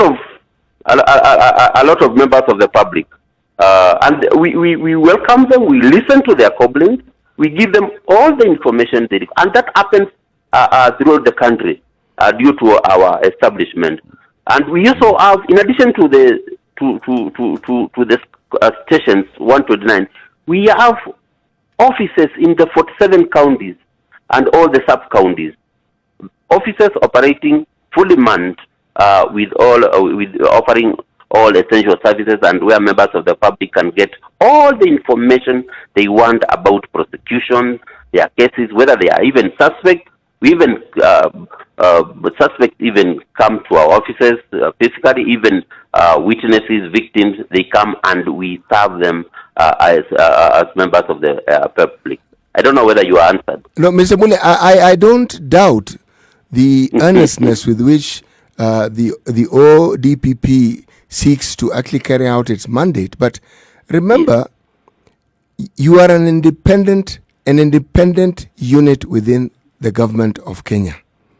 Yes. But your association is with other security forces that the Kenyan public doesn't lay very much trust in, like the police. Okay? Yes. Now, if people do not actually know, forget those who want to come to you. People who come to you usually have a problem. I'm talking about those who have no problem. They have no issue. But it is important for them to know. Because from what you've said is someone needs to have a problem in order to come to you. Because otherwise, why would I want to come to the office of the DPP if I don't have a problem? Yes. In all honesty, like today's a Friday, I have 1 free hour. Let me take a stroll to the and a Kenyan doesn't think that way. Because the experiences that Kenyans have cumulatively with offices such as the ODPP is perhaps residual and historical. And what I'm asking is, what is it that the office is doing to bring the citizenry up to date in the 21st century with what it is that this new revamped office is actually doing and how it benefits them? That's what I'm asking. Great. So now I get you. Have you heard of the outreach programs we've had? We've had community dialogue in informal settlements, not really informal, but we have had public dialogue in Kayole. We have had public dialogues in Mombasa. We have had public dialogues in Lamu. We have had public dialogues in Kisumu. And these public dialogues are led by none other the Director of Public himself, personally present. He fields questions from members of the public, the lowest members of the public, so and the highest members of the public. Public barazas. Yes, public barazas. How many do you hold in a year? Pardon? How many do you hold in a year? This year I know we have held 2, but since March, of course, due to the pandemic, we have not held. But last year I know we had over 10 because we had public barazas in as I said, Kisumu. We had public barazas in Homa Bay. We went to Lamu. We went to Mombasa. We were in Isiolo.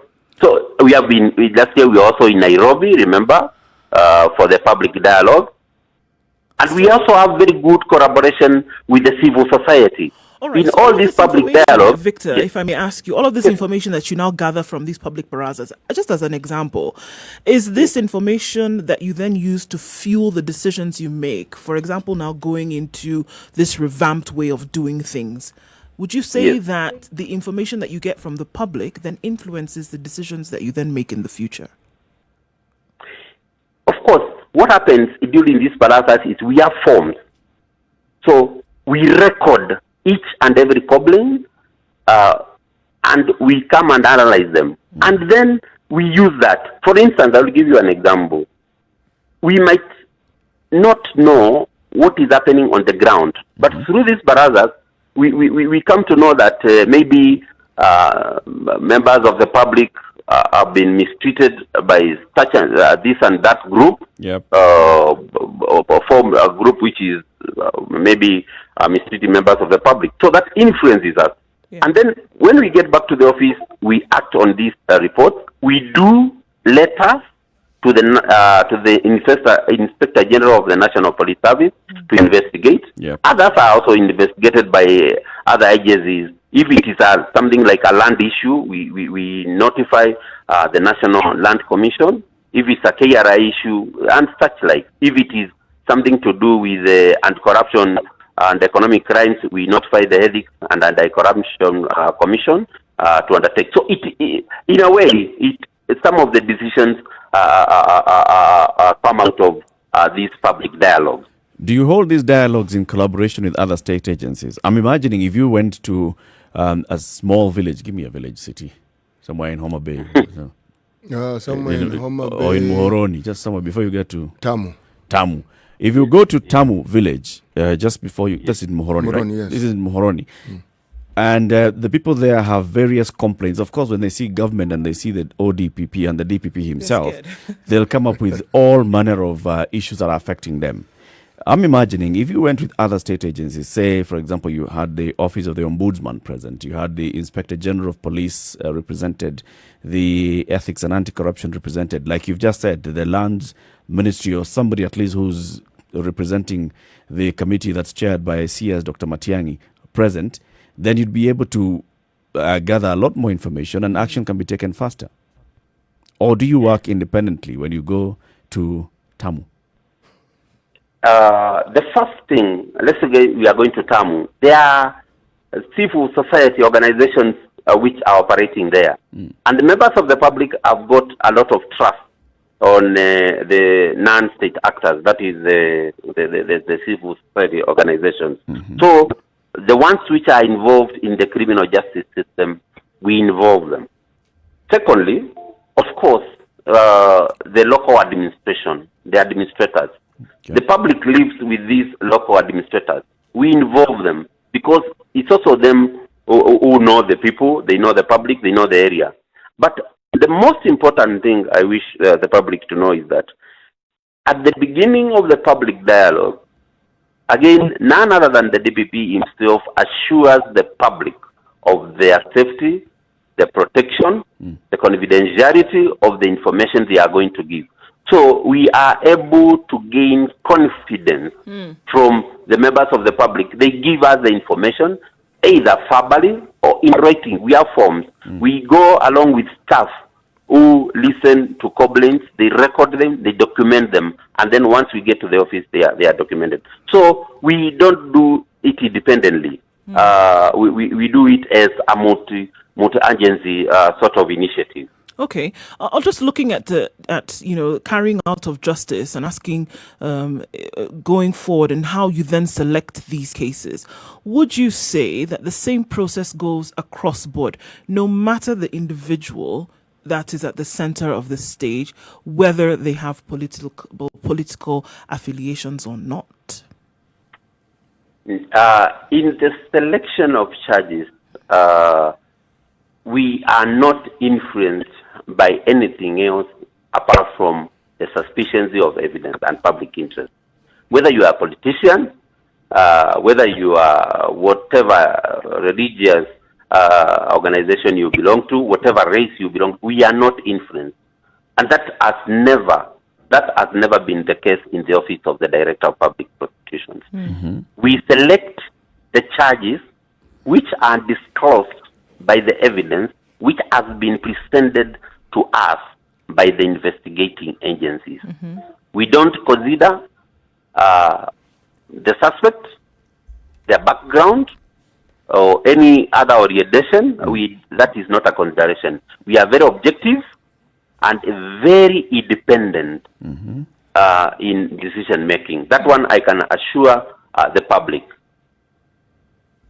So, most recently, Victor, we see that, some cases, you talked about, just previously, you talked about this effort being multi-agency, everybody basically throwing their hands into the pot and making sure that justice is dispensed, right? Just recently, we've seen some of these big cases that have taken years being asked to bring it down to at least 2 years to have all of this done. Previously, the office of the DPP has been seen to drag things out in terms of prosecution. Would you see now, with the court orders that have been given to say that 2 years is the maximum, with everybody putting their hands in the pot, do you see that prosecutory issues now can be whittled down to the 2 years? Sure. It did. Let me put it this way. It did not been for this pandemic. This year, we would have concluded quite a number of cases. Concluded them, and for that matter, successfully concluded to our satisfaction, to the satisfaction of the public. And of course, now with the guidelines, and also today we are launching a case management system, which will involve document tracking the case to ensure that it is moving on expeditiously without any delays. And then we shall also be doing e-filing. So the process, the judicial process, will be faster. And again, we are also grateful to the judiciary. For instance, here in Nairobi, we have 9 anti-corruption magistrates. So we are able to give maybe up to even 2 weeks consecutively for hearings. And if you have 2 weeks in a case, depending on the length of witnesses, you are able to call quite a number of witnesses and conclude some cases. So we are seeing a situation whereby in future cases will be concluded expeditiously without delays. But remember, some of the factors which delay cases are not attributable to the office of the debate. They are external factors. Some of them we have no control over. Thank you. Thank you. Thank you very much, Victor Mule. He's the Senior Assistant Director of Public Prosecutions in the office of the DPP. Thank you very much for shedding light on what how the ODPP works. And we wish you all the best this morning as you launch these new guidelines. Yes, and you are welcome. You can join us on our website and join the lounge. All right. Thank you. Asante sana. Thank you. Keep it right here. This conversation continues. This is the Situation Room. It's Kenya's biggest conversation. From 8 o'clock, we will go to the Senate. Well, we'll take our conversation to what is happening in the Senate, what's expected to happen in the Senate.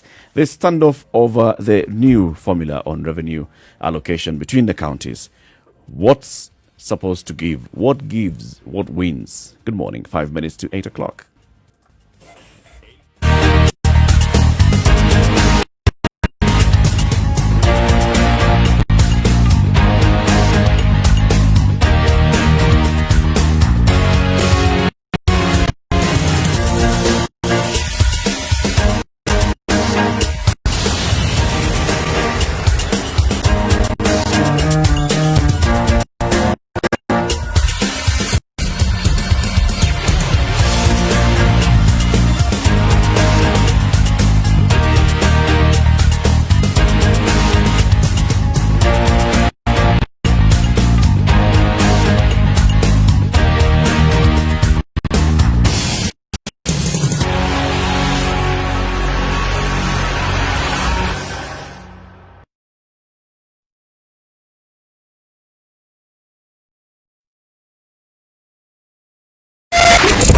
97.9 Spice FM, Mombasa.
All right, it's about a minute and a half to the top of the hour. The Situation Room continues. In the next hour, we'll be looking at this revenue sharing formula. The Standard this morning calls the six gentlemen the epic failures, and this is Musalia, Kenneth Lusaka, the Speaker, Kalonzo Musyoka, the leader of Wiper, the Deputy President William Ruto, the leader of ODM Raila Odinga, and the President himself Uhuru Kenyatta, and says all these six gentlemen have failed to rally their troops in the Senate to reach a consensus. And this is what has seen it drag for long. There's a statement issued yesterday by many of these leaders who are saying, look, it's possible to reach consensus, various fronts. But we'll be discussing that shortly. We're coming to the top of the hour. CT Muga, as we go to the top of the hour, what is today's proverb? The child who is not embraced by the village will burn it down to feel the warmth. To feel the warmth. It's like saying the child who doesn't sleep at night. If you're not, all of us are not sleeping. As I'm crying like this, all of us will stay awake and enjoy this moment. It's a crybaby. Just seeking attention. Well, The baby is actually communicating. That's how they communicate at that point in time. Right. When There's something they- that they're saying. Yes, when they're able to perhaps add more syllables to their vocabulary, then they will actually tell you. But even with the crying, they are telling you. and they're different kinds. All yes. right. Yep. This is the Situation Room. Good morning. It's 8 o'clock.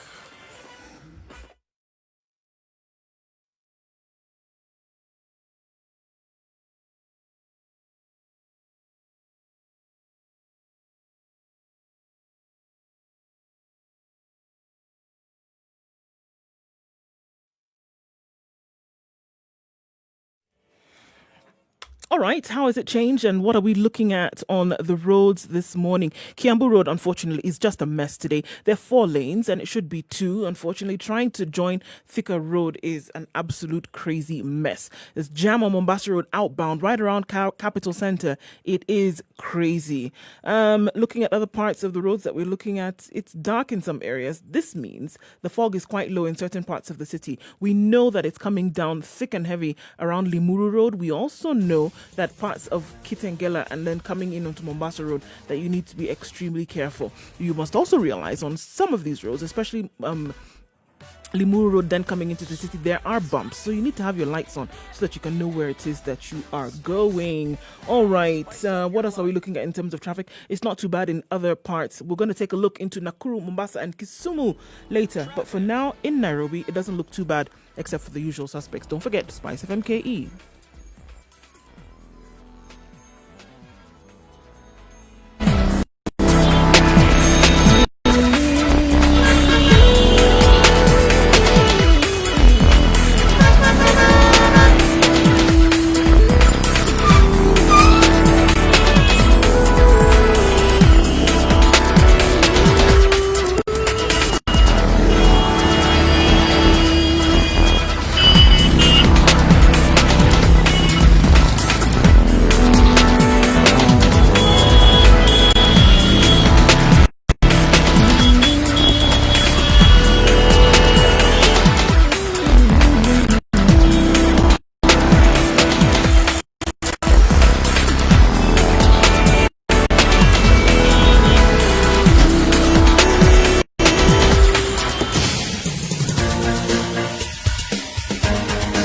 This is the Situation Room, the home of hard-hitting political commentary and penetrating insights about the state of the nation. Thank you very much for This keeping is it a right talk here radio on Spice experience FM. like This no is other. Kenya's The biggest Situation conversation, Room, the a place Situation for Room, hard broadcasting truths, on Spice FM debates, and and KTN elevated Home conversations. for the next 1 hour The as well. Situation And then we'll Room, continue with the witty, conversation political. 9 to 10 on Spice FM. So let's talk about this revenue sharing formula. There has been a standoff in the Senate. And just to, first of all, give the background of this. So revenue sharing happens on two levels. There is what the national government and the counties agree to share as revenue. The Constitution has a mandate of at least a minimum of 15%. And over the last couple of years, we've had at least 20% of the national cake going to county governments. This year, just like the previous year, 316 billion shillings is what is going to be shared among the counties. So when county governments are allocated 316 billion shillings, then you must now come and subdivide. So of 316 billion, how much is each of the 47 counties going to get? There is a constitutionally mandated body that is required to do this, and this is the Commission on Revenue Allocation. And Article 216 of the Constitution, they are supposed to come up with a formula that looks at various parameters that decide how this revenue should be shared among the counties. It's also supposed to review this formula after a number of years. So this time, they were mandated to review it for the third time, and they came up with the parameters which they took to the Senate, and the Senate was supposed to discuss this at least by April 30th, approve or reject or amend this formula, and adopt a formula that will be used to divide revenue for the next financial year, at least for the other 5 financial years. So April, this thing was in the Senate. Senate did not agree on it. Senate did not debate, did not vote on this. Nothing happened. The previous financial year concluded. We're in a new financial year. We still have a standoff on this. Just to take you through the parameters that the CRA formula had come up with, it says that all the counties shall get at least 20% of this money, being the basic minimum share of revenue. And then now the other parameters. You look at health, and the health sector shall get a 17% weight on how much you receive as a county. Roads, the infrastructure in your county gives you a 4% weight. Agriculture and agricultural development in the county gives you a 10% weight. It is important to say agriculture here is not just crop production. Agriculture includes animal husbandry. 5% goes to urban services, 18% to other county services. 2% is what is calculated when it comes to your county revenue efforts, and 2% based on your fiscal prudence, 14% being based on level of poverty, and 8% based on level of land area. The difference between these comes in these specific areas, that there is a population which also now gets a huge percentage, and the health, which gets 17% as a vote. This changes dynamics, because previously the bigger weights and the bigger percentage was looking at the land area, which is now on 8%, and the levels of poverty. Now those are receiving less, but population gets a bigger weight. This has brought in the hue and cry. It's covered very well with some infographics on page 2 of the Standard this morning. It has brought in the conversation about some counties are going to lose money. Well, if you look at last year, 316 billion shillings was shared out amongst counties. This year, the same amount being shared out among counties. There are counties that were receiving a certain amount of money that they're going to receive less. Mandera, for example, is set to receive, if we just went to this formula without any amendments, 1.9 billion shillings less than they received last year. Wajir, 1.9 billion shillings less. Garissa, 1.9. Tana River, 1.6.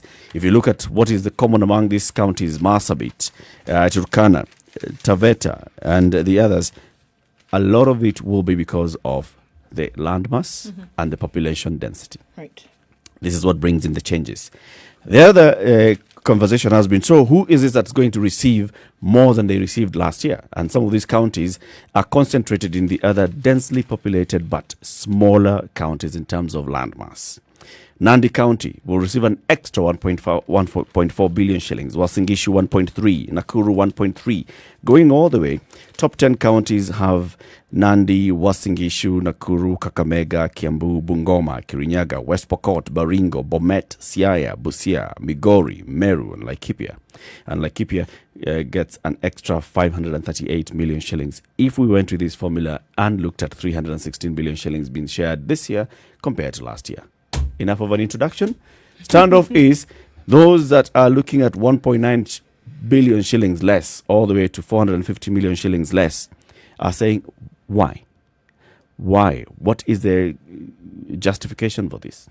And those that are due to gain are saying, look, it is about one man, 1 shilling. Mm-hmm. If we are providing services for 1 million people in this county, surely you don't give the same amount, you don't give us less money than those who are providing services for 400,000 people in a vast county. That is where the debate has been, back and forth. No end in sight. They keep saying that there's going to be end in sight. This morning, they're saying, you know what, we're going to strike this one out. As it goes to, this is the fifth round. As it goes to the 5th round this morning, it will be interesting to see what arguments come forth.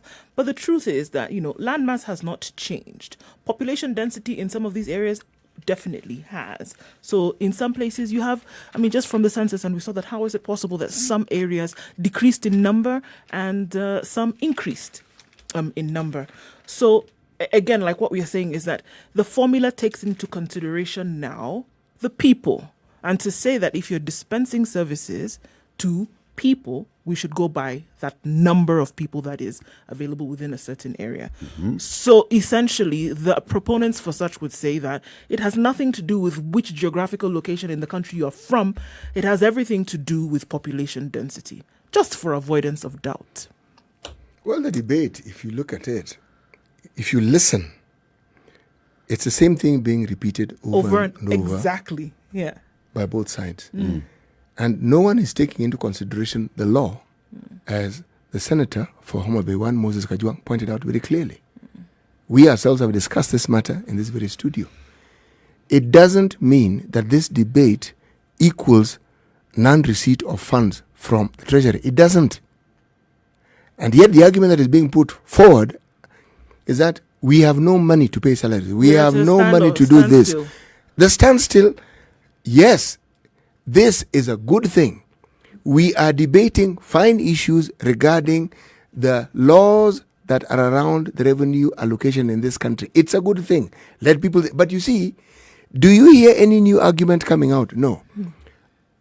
It was premised on winners, gainers, gaining, losing.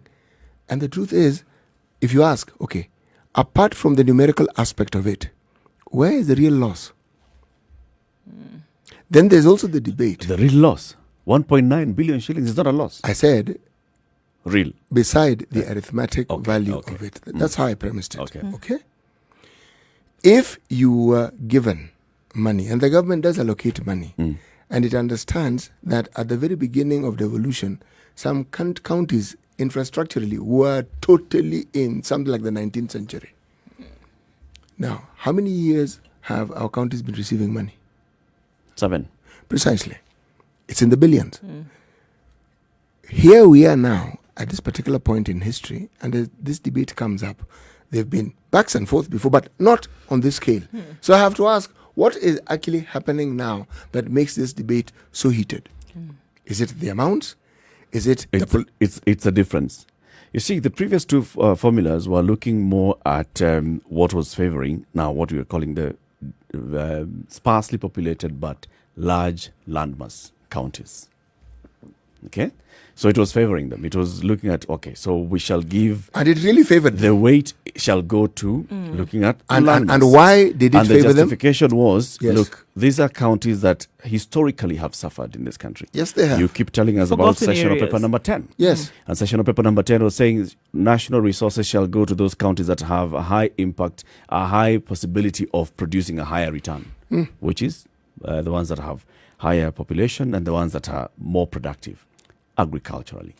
And this is what was being used initially to say, okay, let's allocate more to these other counties. Let's try and right this wrong. Yes. Yes, okay? But also, one thing that is not coming out in all these things is there something called the Equalization Fund. Yes. The Equalization Fund is a separate fund which gets 5% of the national income that goes into this particular fund and goes specifically to counties that were hitherto marginalized. Right.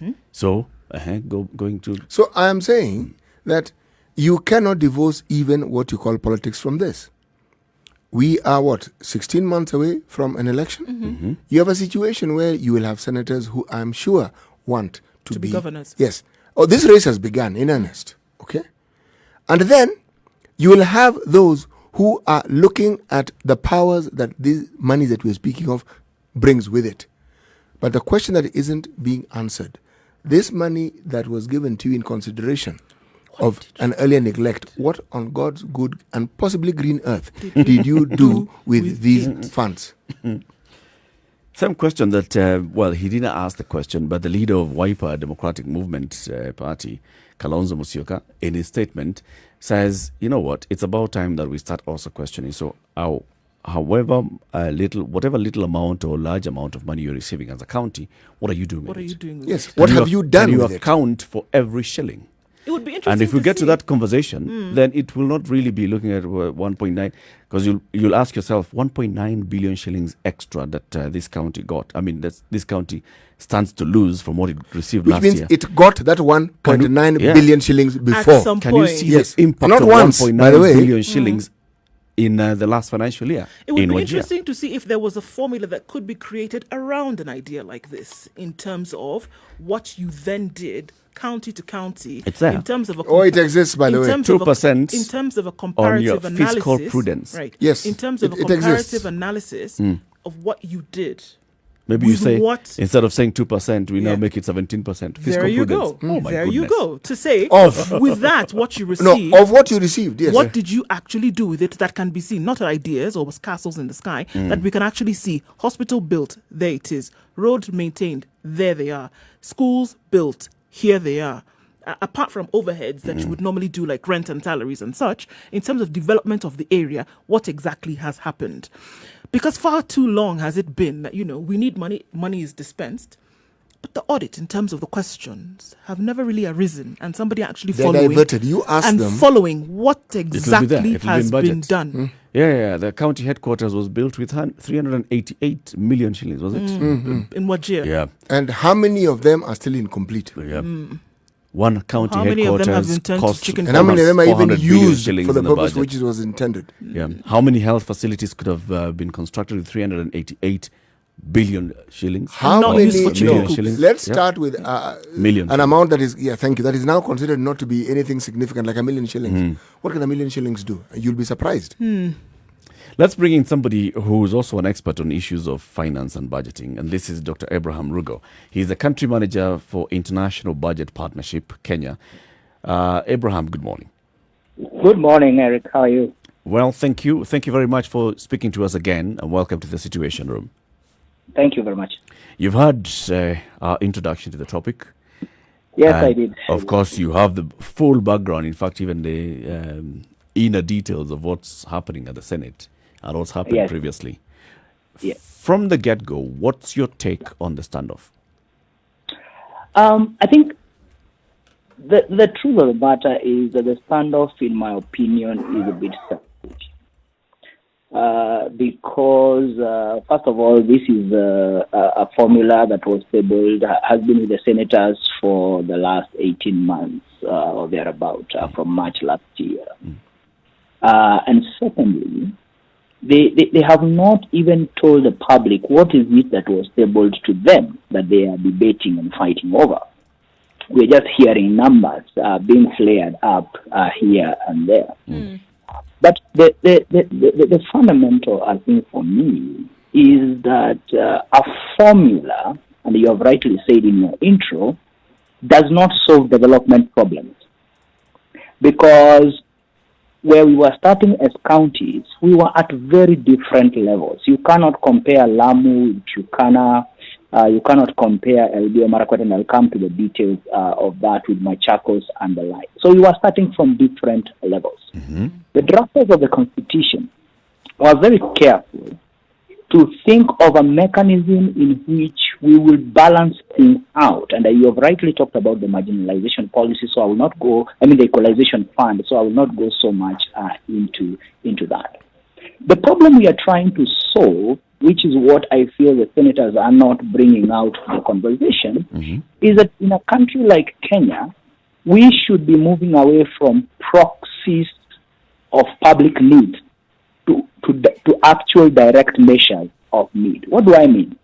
Population is a proxy. The assumption that when you have many people, then you are likely to have a higher disease burden. You are likely to have a higher infrastructural challenge. You are likely to have a higher educational demand. But that's not always the case, because you have areas where the population and the size of the land may be smaller, but the disease burden, for instance, around the lake region, the disease burden is so much higher than you will say in a place, say, for instance, like Mandera and Garissa, because of the different kind of challenge. And therefore, in a formula, you try to balance direct measures of need with what you will call actual costs of running government. For instance, whether a county has 20 people or has 50 people or has 100,000 people, each of them has a governor. Each of them has a county assembly. We can discuss as to the how good we were in making choices like those ones, and why how we could have distributed our counties. But that's a discussion for another day. So I think the senators have in front of them a formula that starts to move us to a direct measure of need. And why is that the case? Because the constitutional provision is that finance should follow functions. Now, functions are not an empty thing you do out there, but functions are basically a response to the needs of the public. So one of the critical functions of counties is health services. And health services then is supposed to follow the kind of disease burden that you have, the kind of demand. And that's what you see in this formula. And I say this because I've been involved in this discussion for quite a while, through the last two formulas depended a lot on proxies. Population 45%, land area 18%. And that's what now is being introduced with direct measures. So, for instance, we know the disease burden in this country, and that's why you see, for instance, health is receiving a fair allocation. So for me, I think that's the discussion that we should be having.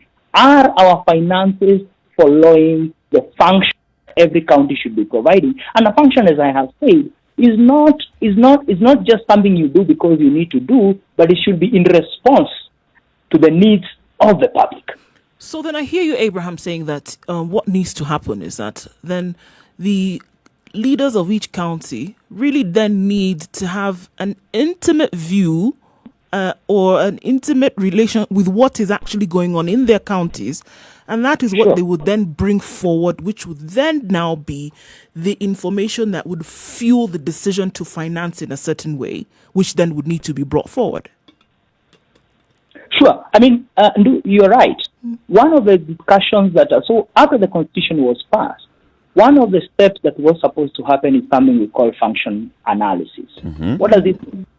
It meant that we were moving from a central government. I think it's important I clarify that. We were moving from a central government that was trying to provide these services. And we said that certain functions are now going to be provided at the county level. What are these functions?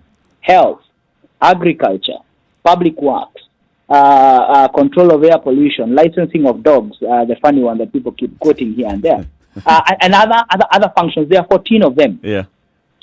And therefore, and some of them were going to be concurrent functions. In other words, some parts are going to be done by the national government, some parts were going to be done by the county government. And at that point, we had an opportunity to say, for the functions that we have given to county government, what is the proportional cost of providing those services? So right now, nobody can argue with certainty whether the money going to counties is enough or not enough, because it's against what?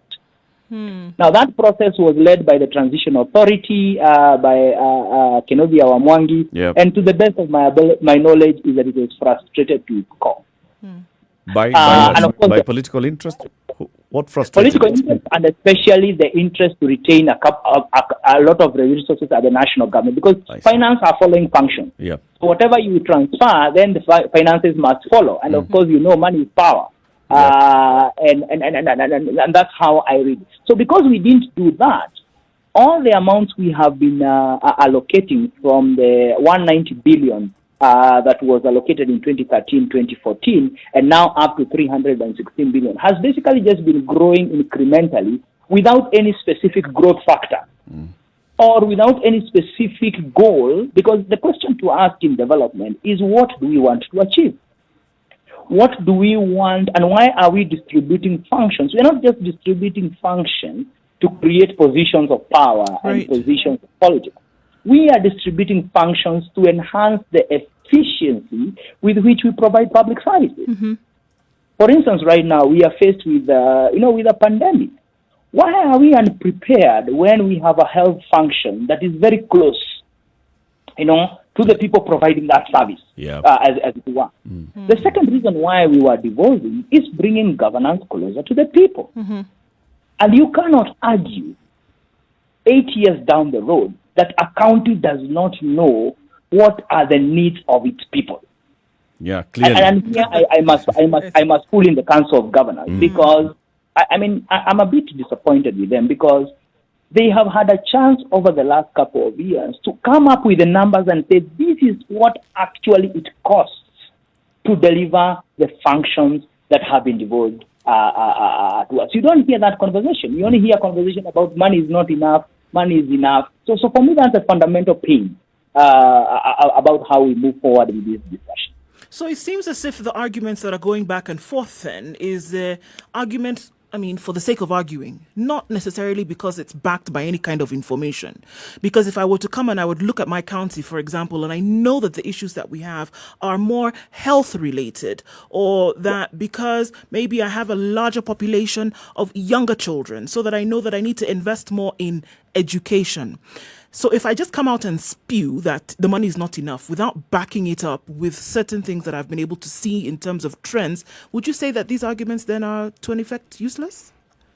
Yeah, because you see, nobody has come out and said the reason why I am debating and I am for or against this formula is because I am not convinced health services should be getting 17% weight. Yeah. Or because I am not convinced that, for example, let's take an example of the minimum share. Abraham, I hate to interrupt you, but I'd like us to take a break, and then you come back on that strong point. Just, in fact, have a glass of water or some coffee or something, so you come back with the same energy. Dr. Abraham Rugo is the country manager for International Budget Partnership. We're discussing with him this standoff in the Senate over our allocation of revenue, especially division of revenue formula that has been sitting in the Senate for more than a year. And now the standoff is happening now, 28 days into a new financial year.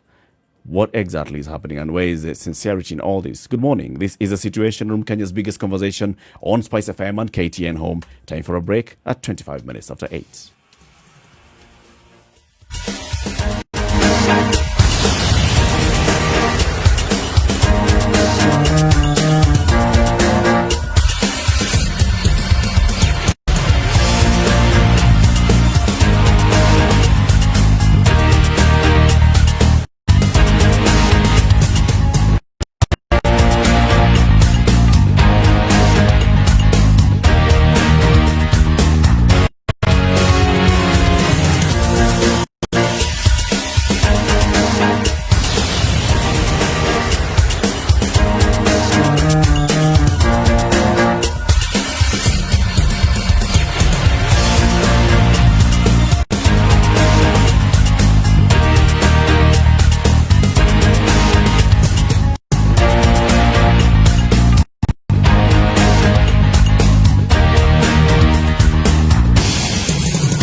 19, and in Nakuru 14 degrees and mostly cloudy. Thunderstorms forecasted for the afternoon with highs of 20 and lows of 12.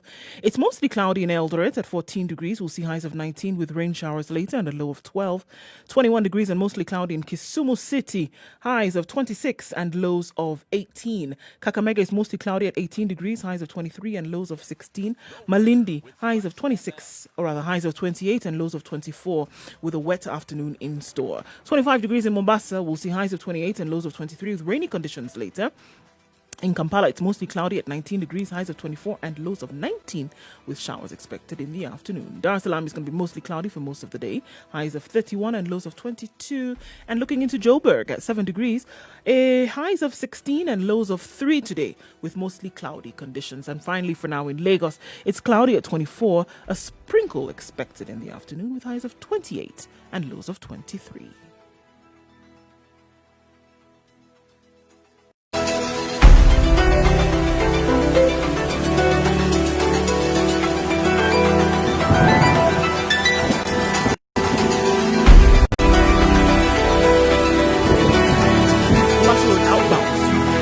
Bellevue, all the way from General Motors, Bellevue, and then moving further, it's bumper to bumper. The construction at Bellevue is the cause for the snarl-up. That's what a lot of people are saying.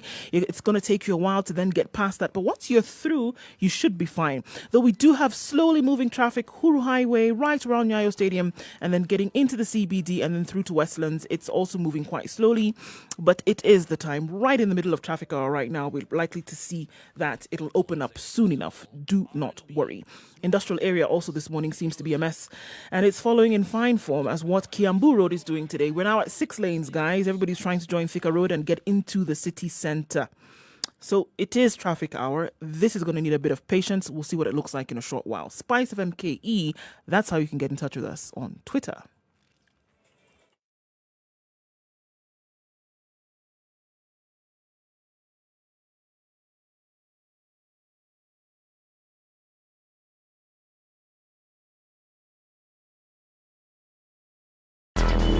Traffic.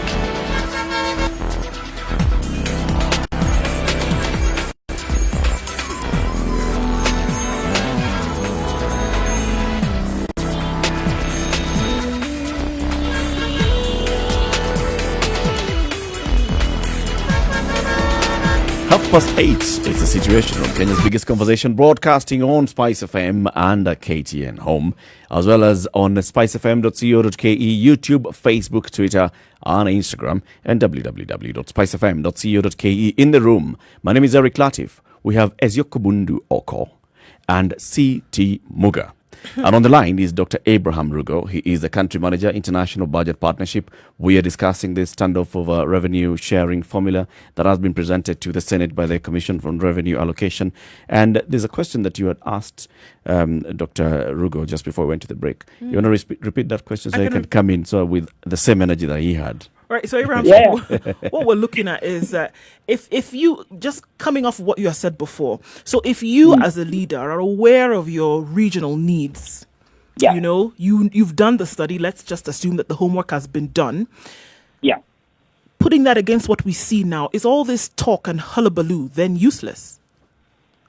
I think, as I said earlier, first of all, none of us can substantiate whether the 316 billion that is going to be distributed using, because I think it's important for us to remember that first of all, we have what we call division of revenue, which is how the money is divided between the national government and the county government as a total. Mm-hmm. And then the formula is what distributes across the county share that distributes across the 47 counties. Mm-hmm. And this is where the need, the cost of delivering services will vary between different counties, and therefore the need to come up with a formula that basically can be able to make that distribution, so that then you don't just say, so we have 316 billion, divide by 47 and distribute equally across the board, because then you advance inequalities in that sense. Mm-hmm. So what Nduh you're saying is that once the money is already with you, mm-hmm.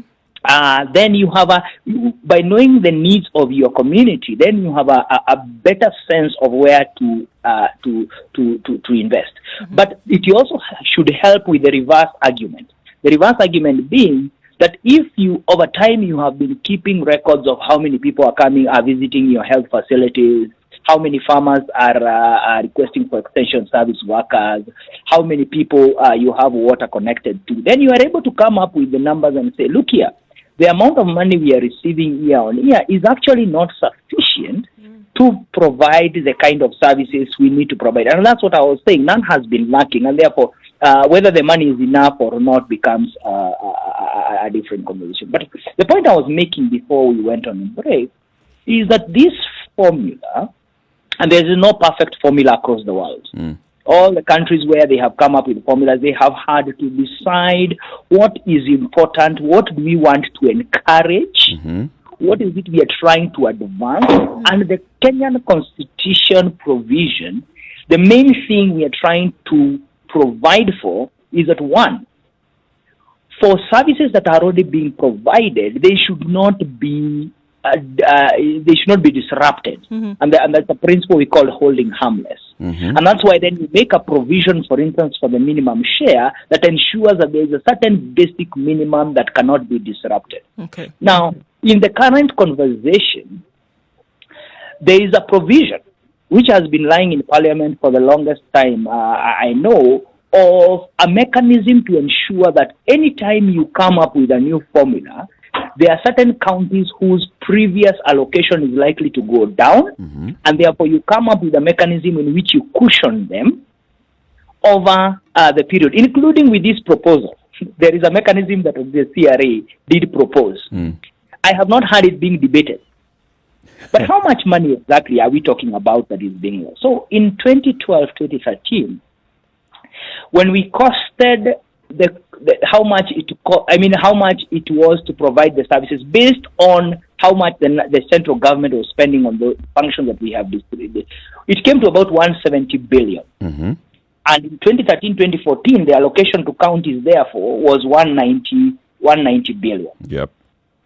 Now, the counties that are likely to be losing some money, are going to get a lower allocation with this formula if it is passed. They were accounting for about 27%. They are about 17 counties, 27% of the 170. As soon as we started devolution, their share moved up to 37%. Now, over the years, it has remained 36%, sorry, and then moved on to 37% in 2015, 2016. And currently, when you work out the difference between last year being 2019, 2020, and 2020, 2021, the difference is only 3% because the amount has declined from 37% to 34%. Okay. Now, it's this 3% that then we should be having a debate in Senate about how do we cushion those counties. So it stops being business of somebody's losing, somebody's gaining, and all the politics that basically are more heat than light kind of conversation. But secondly, what would the proposal be then in terms of cushioning? And what? First of all, let's justify this cushioning. What's the need for cushioning that 3%? So the reason why you cushion is because the way we do our budgeting is that our budgeting is, first of all, incremental, and secondly, is supposed to provide some sense of stability and continuity. Okay. So there's a possibility that a county had already made certain commitment in phases, and this me being very optimistic, and therefore there is no need to disrupt them on certain commitments they had made, because our budgeting is normally on a medium-term framework, which is 3 years forward. And how long does the formula last? So the formula lasts for 5 years. The previous one lasted for 3 years. Yep. This one is supposed to last for 5 years. Then ideally, shouldn't a county be budgeting knowing that we are coming to the end of the formula that has given us a cumulative 37%? And it's likely that we could go to 43 or 35. But the assumption, so that is what you and I would expect of a leader. But the assumption is that the monies will keep going up. I see. But will never decline. Yeah. And the reason for the decline is what I was really heated about. That the decline is not necessarily saying we are taking your money and we are not providing for anything in return. As I've said, there was already a proposal on how we can cushion. It may not come to the exact 3% difference. It was coming to about 2% or thereabout, but at least there is a method. Yeah. And secondly, development decisions are about trade-offs. Whichever way you go, there must be a trade-off. And the trade-off here is saying we are trading off proxies for direct measure. So that then, you know very well that 17%, of course, somebody would even argue, counties have been spending between 23 and 25% on average on health services. So somebody would have argued, why not even provide 22%? Yeah. Agriculture services, other county services, initially they had been called, which are, other county services which basically are not urban, are not agriculture, are not health. Those are the ones that are being measured by population, by saying the fact that you have this size of a population, therefore you are likely to be spending so much. Okay. Nobody is contesting and saying, I have a problem with the allocation we are giving to roads. I have a problem with the allocation we are giving to poverty level. That's the kind of debate I would expect. Because as I've said, our formula is about trade-offs. I think what we're hearing is people saying that they have a problem with this allocation for other services because that translates to population. Yes, and I see there's a reason why it is arrived at in that sense. One is that first, you try to provide for a direct measures of need. Are there other things we could have included in this formula? Yes. But there's a limit to how many small 1%, 2%, 3% you can do for every specific. There are 14 functions for crying out loud, and there's only so much you can provide for each of those 14 functions in a formula. Because the assumption is that this gives you an aggregate of the amount you receive. As to where you actually put it, that is the debate between the governor and the county assembly. At the county level. So I think we need to divorce that conversation first. And then come back to the fact that, as I see it, I think we are making progress. This is an improvement from the previous formula. Okay. The debate, as I have said, has to be about needs that we are trying to provide services for. The needs that we are trying to meet in community, and what we are trying to encourage, and largely here is to trying to encourage directly providing for direct measures of need and fiscal prudence. So you see there is a whole effort. There is about 4%, 2% on how many counties are making effort to collect. And by the way, this is not collecting based just on capacity, but even within your capacity, what effort are you putting to be able to collect? Yeah. And fiscal prudence, how well are you spending your money? So do you think it's fair? Okay, well, I don't know if that's the right word to use, but then do you think it's fair then to go for the 1 man, 1 shilling, proposal, which is what this new formula essentially is based on?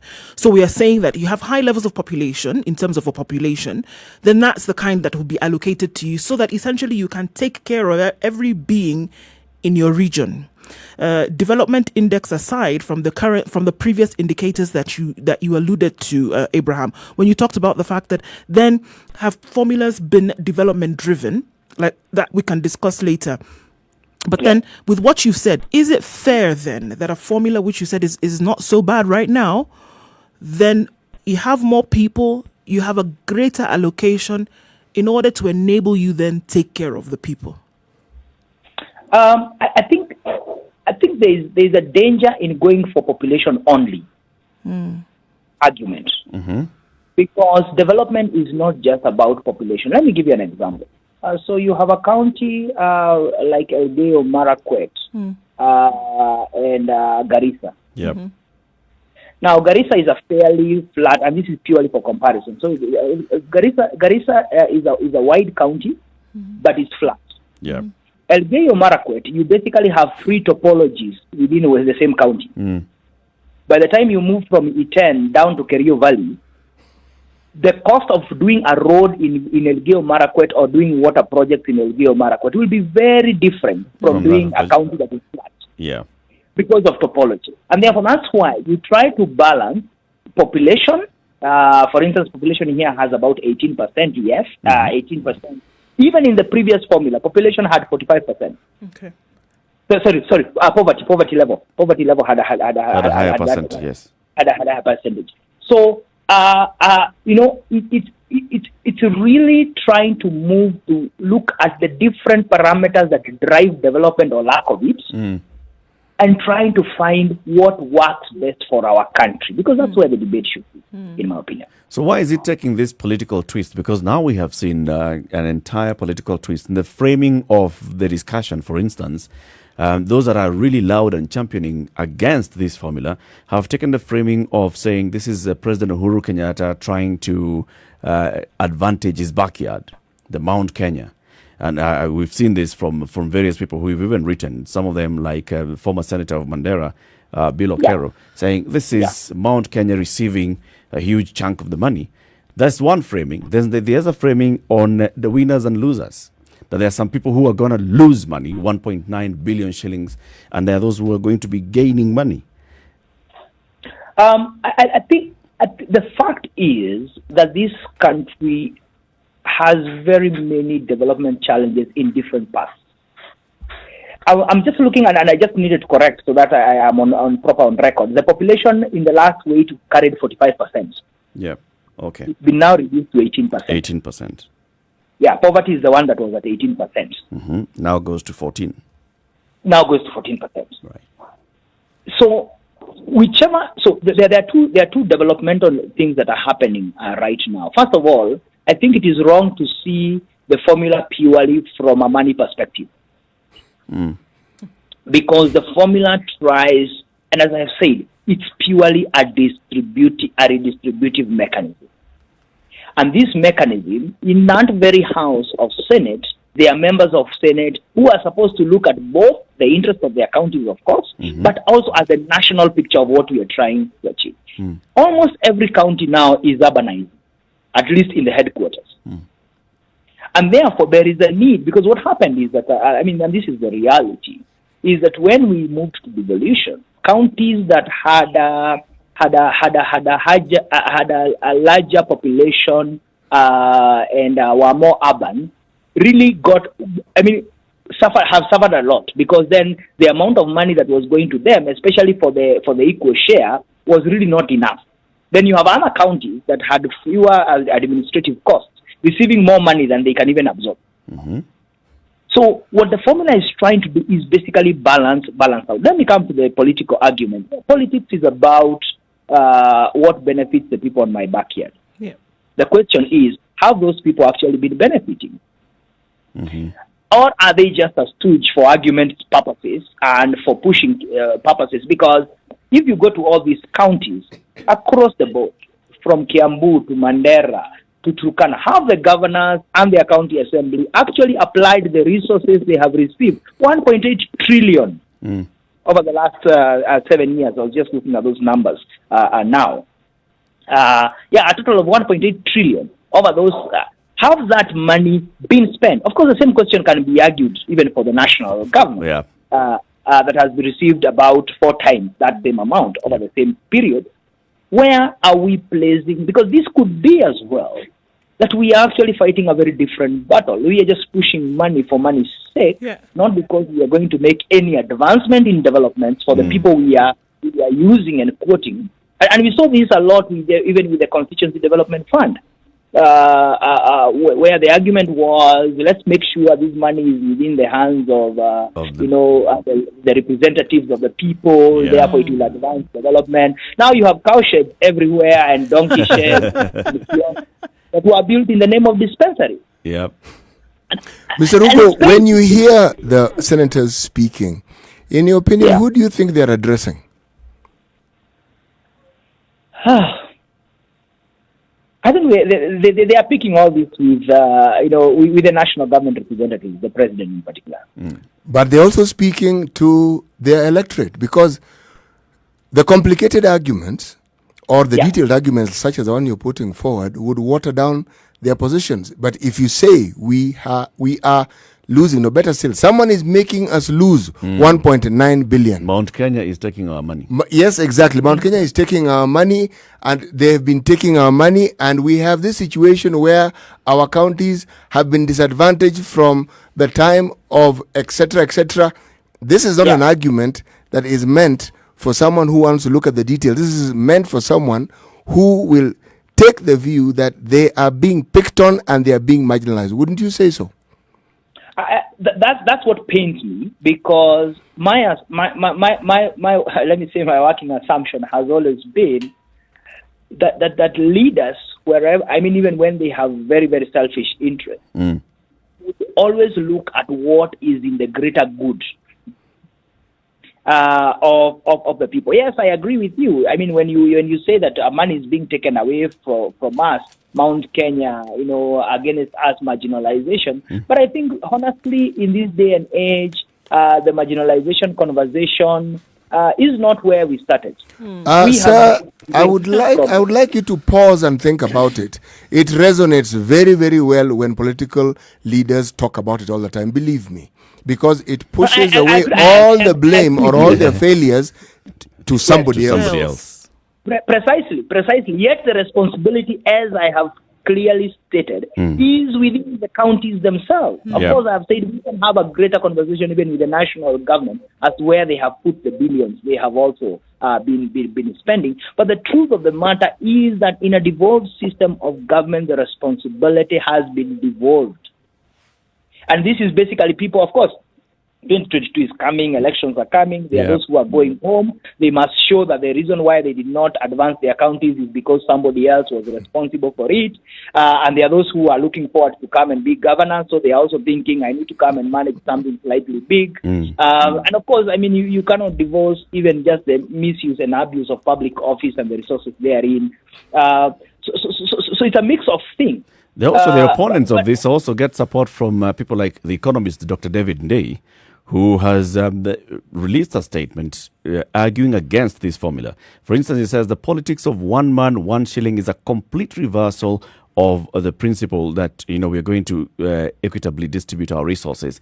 It's an attempt to return the country to the trickle-down paradigm of the sessional paper number 10 of 1965, which was saying the development money should be invested where it will yield the largest increase in net output. And he says, look, if we look at this, and he gives some examples, he says, at 16,000 square kilometers, the amount of land classified as of high agricultural potential in Marsabit is 1/3 bigger than the 5 counties of the old central province combined.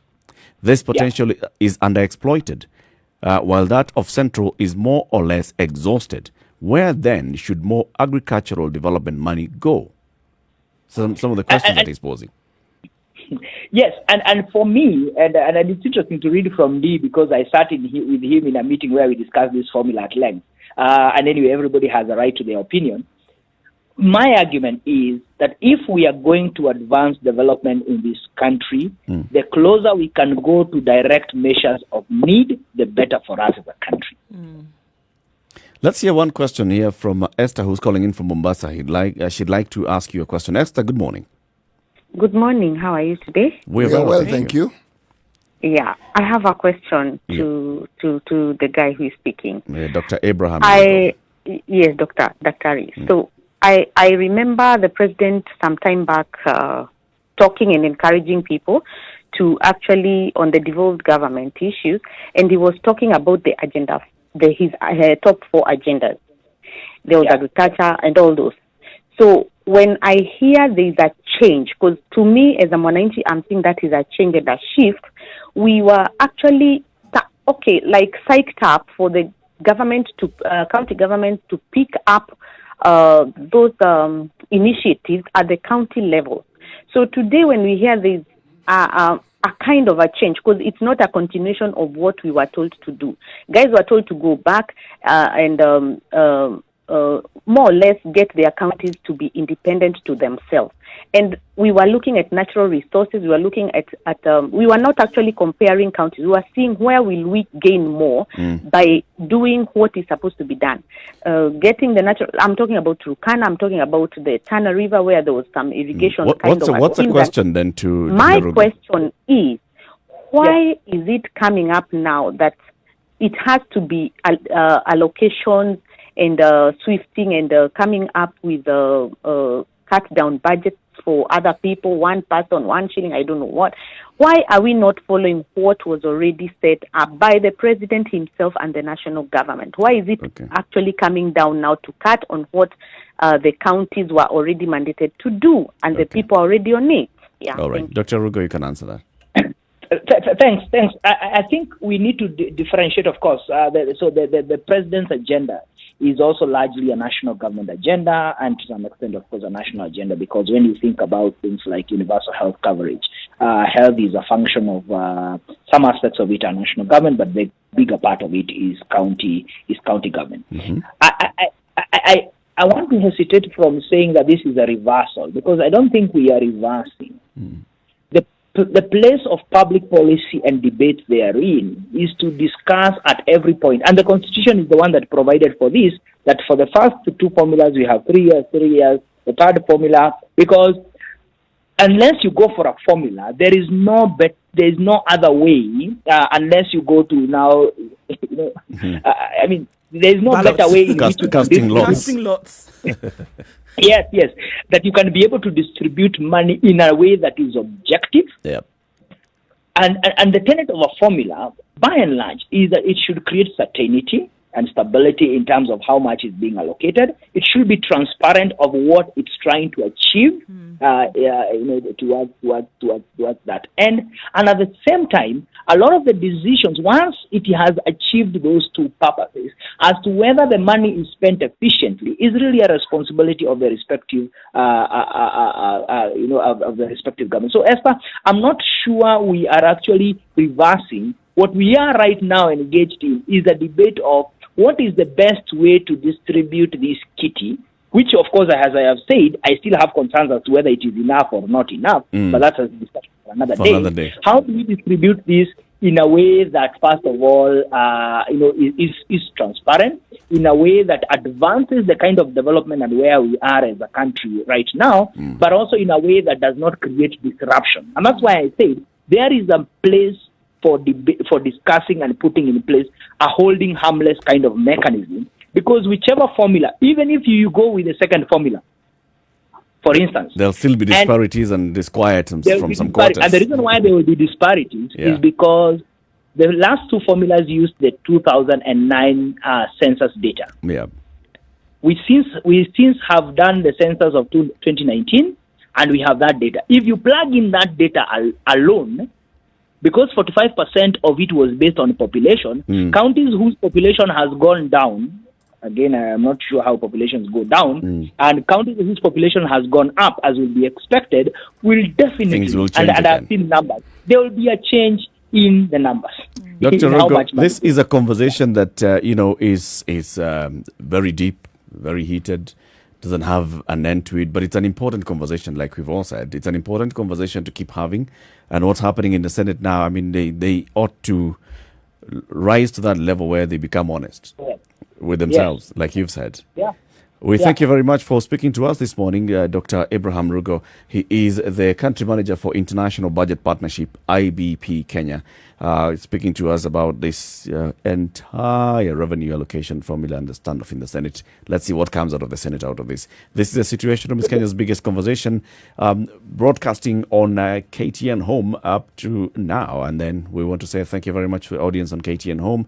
We'll see you again tomorrow at 7 o'clock. This conversation continues on Spice FM 94.4 in Nairobi at 4 minutes to 9 o'clock. Good morning.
As we come to the top of the hour, as you conclude this conversation, Dr. Abraham Rugo, just to give you a moment to give like your closing remarks, what would you like to see at the end of all this conversation and standoff?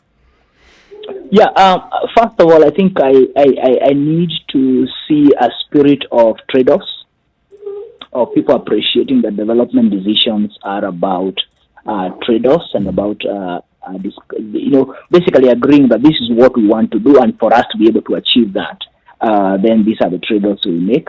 I think the discussion on holding harmless, I think needs to come back. It had been proposed in 2012, 2013 to cushion the counties that had former provincial headquarters because they were losing a lot. The National Assembly declined to approve such an arrangement then. I think it has come back.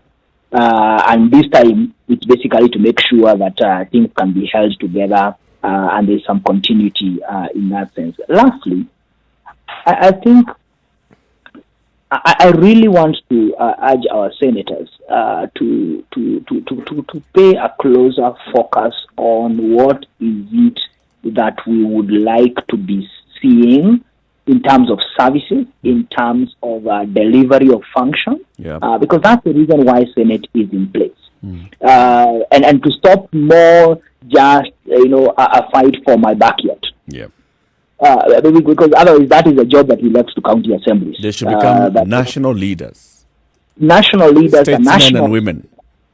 Yes, that's basically, because today it's county-wide that seems to be, we are not even going back to the ones who gained then. Today may look like the county-wide is going to lose some little money, but tomorrow it will be that very county gaining. So we can't allow this kind of cyclic thing to always be at feast. And finally, whichever way we go, there will be somebody who will feel advantaged and somebody who will feel disadvantaged. Indeed. That is the essence of decisions and development decisions. Abraham, thank you very much. For every resource that we get, where do we spend it? Thank you very much. Thank you very much. Thank you very much. All right. Good morning. This is the Situation Room. It's now 9 o'clock.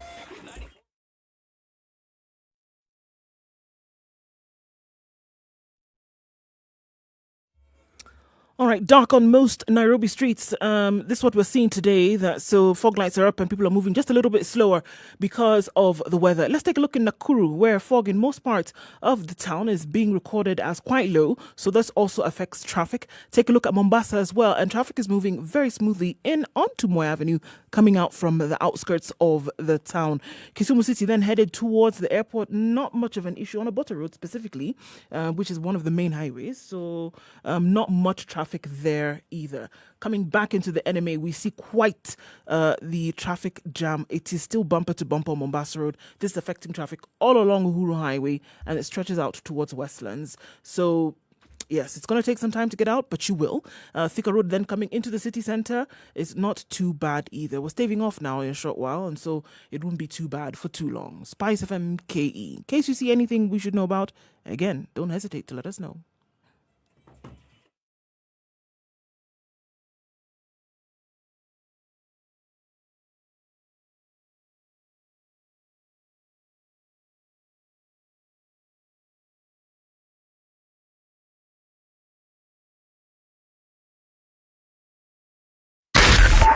.4 Spice FM, Nairobi.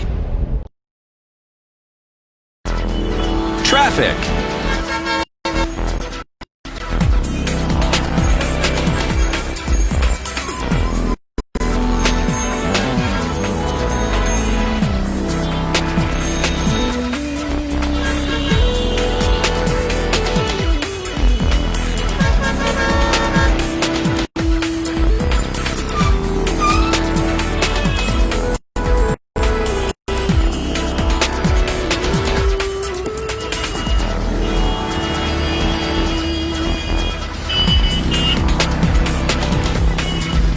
Three and a half minutes after 9 o'clock, it's a Situation Room. It's Kenya's This is the Situation Room, the home of hard-hitting political commentary and in the country, in the region, in the world, from all manner of things. So yesterday, we were raising this question yesterday before the summit between the president and the governors, and we were asking, so what options does the president have?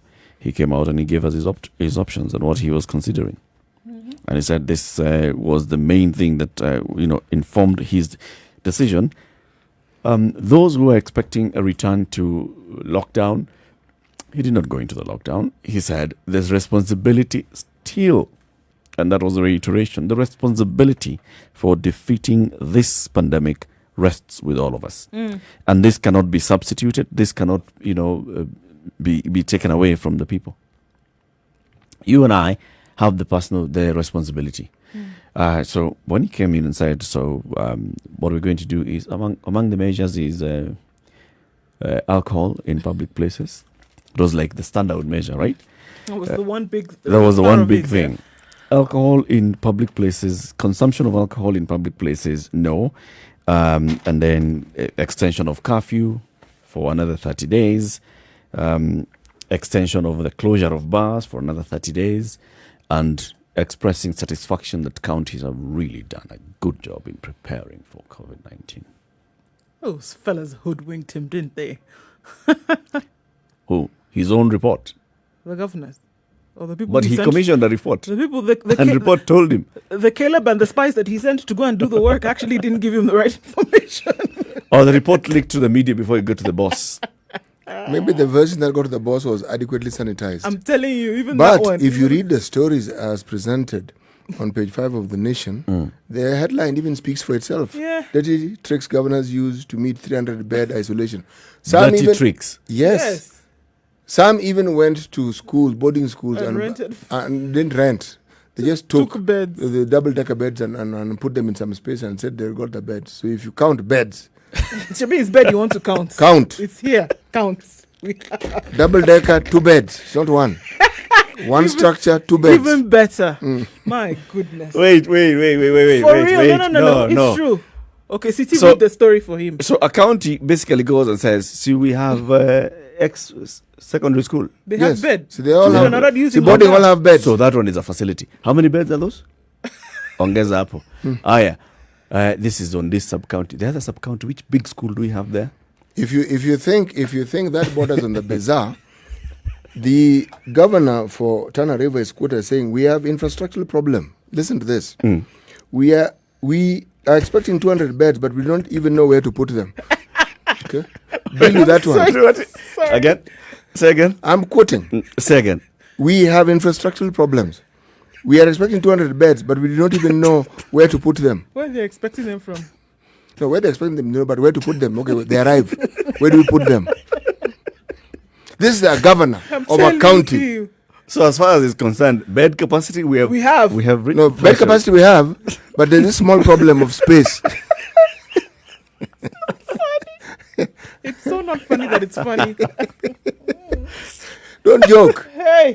And then here you have, if you think the governors are being dishonest, okay, why don't we move it a notch and take it to a national body like the Senate? Okay? Here are people talking about historical issues, which if you ask me right now are not issues. Okay? There is no county in this country that has not received money for the last 7 years. And this money is given annually. It's not like you can say last time I No one wants to talk of what they planned, stated, budgeted, they were going to do that money and what they did. No one. There's no argument that you hear of where someone says, we were building this and we had budgeted that if we do this, we'll... No. It's just give us the money, our money, give us the money, our money. It's the same story. The government, national government, gave them money specifically intended for COVID. Specifically. And then given money. Forget the other monies that they get. This was additional, if I may call it, extra money. And then you find 5 counties already. 5. Only 5. 5. Have facilities that can cater. We're talking about facility. You can walk into this place. There will be a bed. There will be linen. There will be toilets. There will be water. There will be everything. Yes. That can cater for 300 people. Yes. Unbelievable. Only 5 already. 5 already. Others have, like the report earlier was talking about Njeri and the others. They had said they have over 300, and then the report finds they have less than 200. Yes, about 118, or is it 180? Maybe when the inspection team came, schools. They had returned the beds to the schools. And now it gets trickier. Just look at Kagumo High School. Is in Njeri many, County. many. How many beds do we have in Njeri Many. County?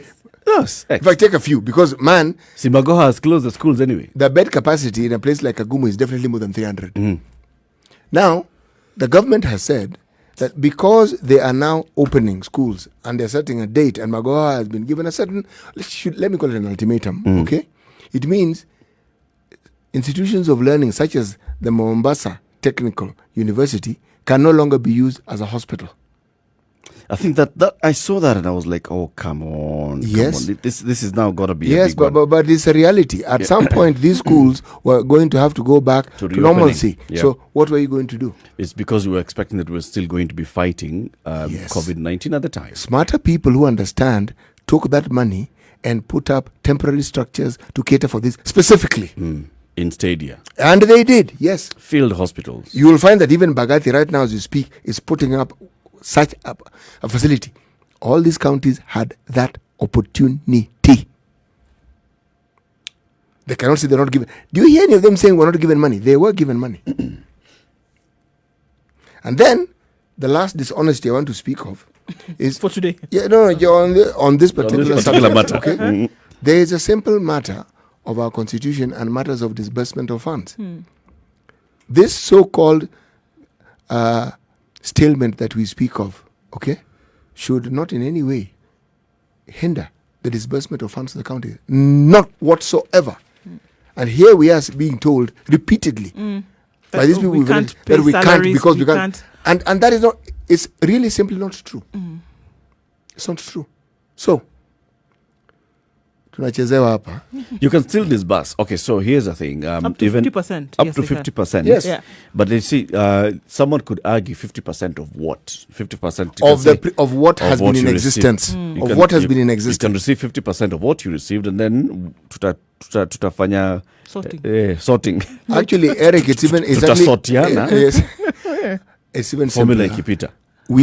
There's an argument about the new formula, but it's an old formula. That's what you go back to. You use it You use that one Yeah. for disbursing 50%. Until you're Because it's able- not as though a formula doesn't exist. But until you're hasn't able been to worked figure on. out what you would do in Yes, the future. you use that one. You just continue. Yes. So that's why it would then help that these things that we're talking about now then would not come into play. People will still be paid, county work can continue being done. You can't now have that at the can't hold them ransom because you can't sit in a room and figure out what needs to Yep. be done. So all these senior politicians who are supposed to lead us to development and prosperity are lying to us, barefaced, lying to us in the open, and taking arguments which have no basis in reality. whatsoever. None. But then, so who is this who's playing these games? Since the politicians. But also there's a national treasury. The National Treasury takes the cup for the third group of liars. This is one. Because who's There's a supposed to podium and disburse? they're on Yes, top. a podium. At this One, particular two, point, three. Yes. senators are doing what the senators They are doing what doing, they are doing. Governors right? are doing what they are doing. Governors are doing what they're doing, which Treasury. is complaining. Oh, well, let the person, let the Bring person. money. Yes. So who is this who's supposed to Treasury. disburse this money? Treasury. It's the treasury. Treasury. And the treasury knows from the advisory by the Supreme Court just the other day on the Division of Revenue Allocation Bill, right? Yes. Which was talking about the 316. If we had not even agreed on the 316 for this year, we were still arguing on 372 or 325. Different You should have debate. gone back into last year and seen 316 last year, What did you divide do? by 50%. First of all, give to the counties. Give them, let them continue And their then work. you go into the formula. How did you receive, using the same formula, get 50% of that allocation? And then as we continue. So it's chickenry here. We've just been taken through some games of, counties are going to be cash starved. Yeah, we're going to get into that point where the government is shutting down, like we see in America. Undiluted nonsense. Nothing. Government shuts down. Workers are going to down their tools. They'll go home. Doctors are complaining they haven't received money. Because they haven't received They money. haven't received money. This is filibustering at its best. Yes. Because it looks like there's no end in sight for all of this. Meanwhile, there are people who are complaining. Get it done. Get it done, for crying out loud, so that they can move on. The agitation is good. Some would even call it healthy in a legislative assembly. People would say this is good stuff, guys. However, unfortunately, yes, it's a smokescreen for politics, the endless politics that continues to go on in this country. Essentially, It's not 2022 is at play here. People are lining it up and are ready to knock it out of the park. That's what's going on right now. And for people not to be able to see that also is another peg in this game. It is. This Hide it story from of- people this story of so that they money don't and see what's going salaries. on. It's quite a shame.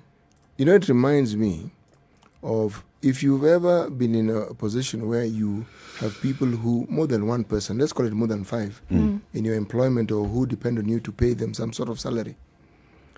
Even when you have an arrangement and an agreement and an understanding that so that we can take care of incidentals, we might even give you an advance on the 15th. Huh? You will find somebody taking the advance and then coming to see you 5 days later. The argument, my wife, it starts like that. If they observe that that isn't gaining traction, and now my children, if that isn't gaining traction, they have not eaten. And you wonder, you are paid a salary. What on God's good earth do you do with this salary? And number two, why are you telling me all this? My concern is you. You work for me. These are the concerns you're bringing forth, are actually your concerns.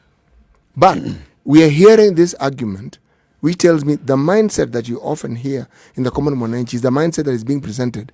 Hence my question, who do you think these people are addressing? They know the people they are addressing, and they know how these people will take in what they're saying. They're speaking to a specific audience. Yes, they are. They know what that audience is. Yes, they are. We'll take a break, take a look at the weather, and then come back out of this and look at what the president spoke about yesterday. I have a couple of reservations, to put it on what the president was saying. Basically, the government has told us, you're on your own. This is what I read from when I read the president's statement. He's basically, it's a government saying, you know what, if you die, it's because you did not do you are not your brother's keeper. Yeah, you are the one who's killing everybody else. And the issue of what the government will do, not addressed at all in this particular statement. Well, let's discuss that. It's 9:15. This is the situation room. It's Kenya's biggest conversation. We'll ask you to join this conversation as well at some point, 0719-012-600. But I'll say, as the conversation continues, post your comments and questions. Twitter, Facebook, Instagram, at SpiceFMKE. Good morning.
Classic soul, R&B, smooth jazz, neo soul, and nostalgic ballads. Make some noise. You're listening to Spice FM.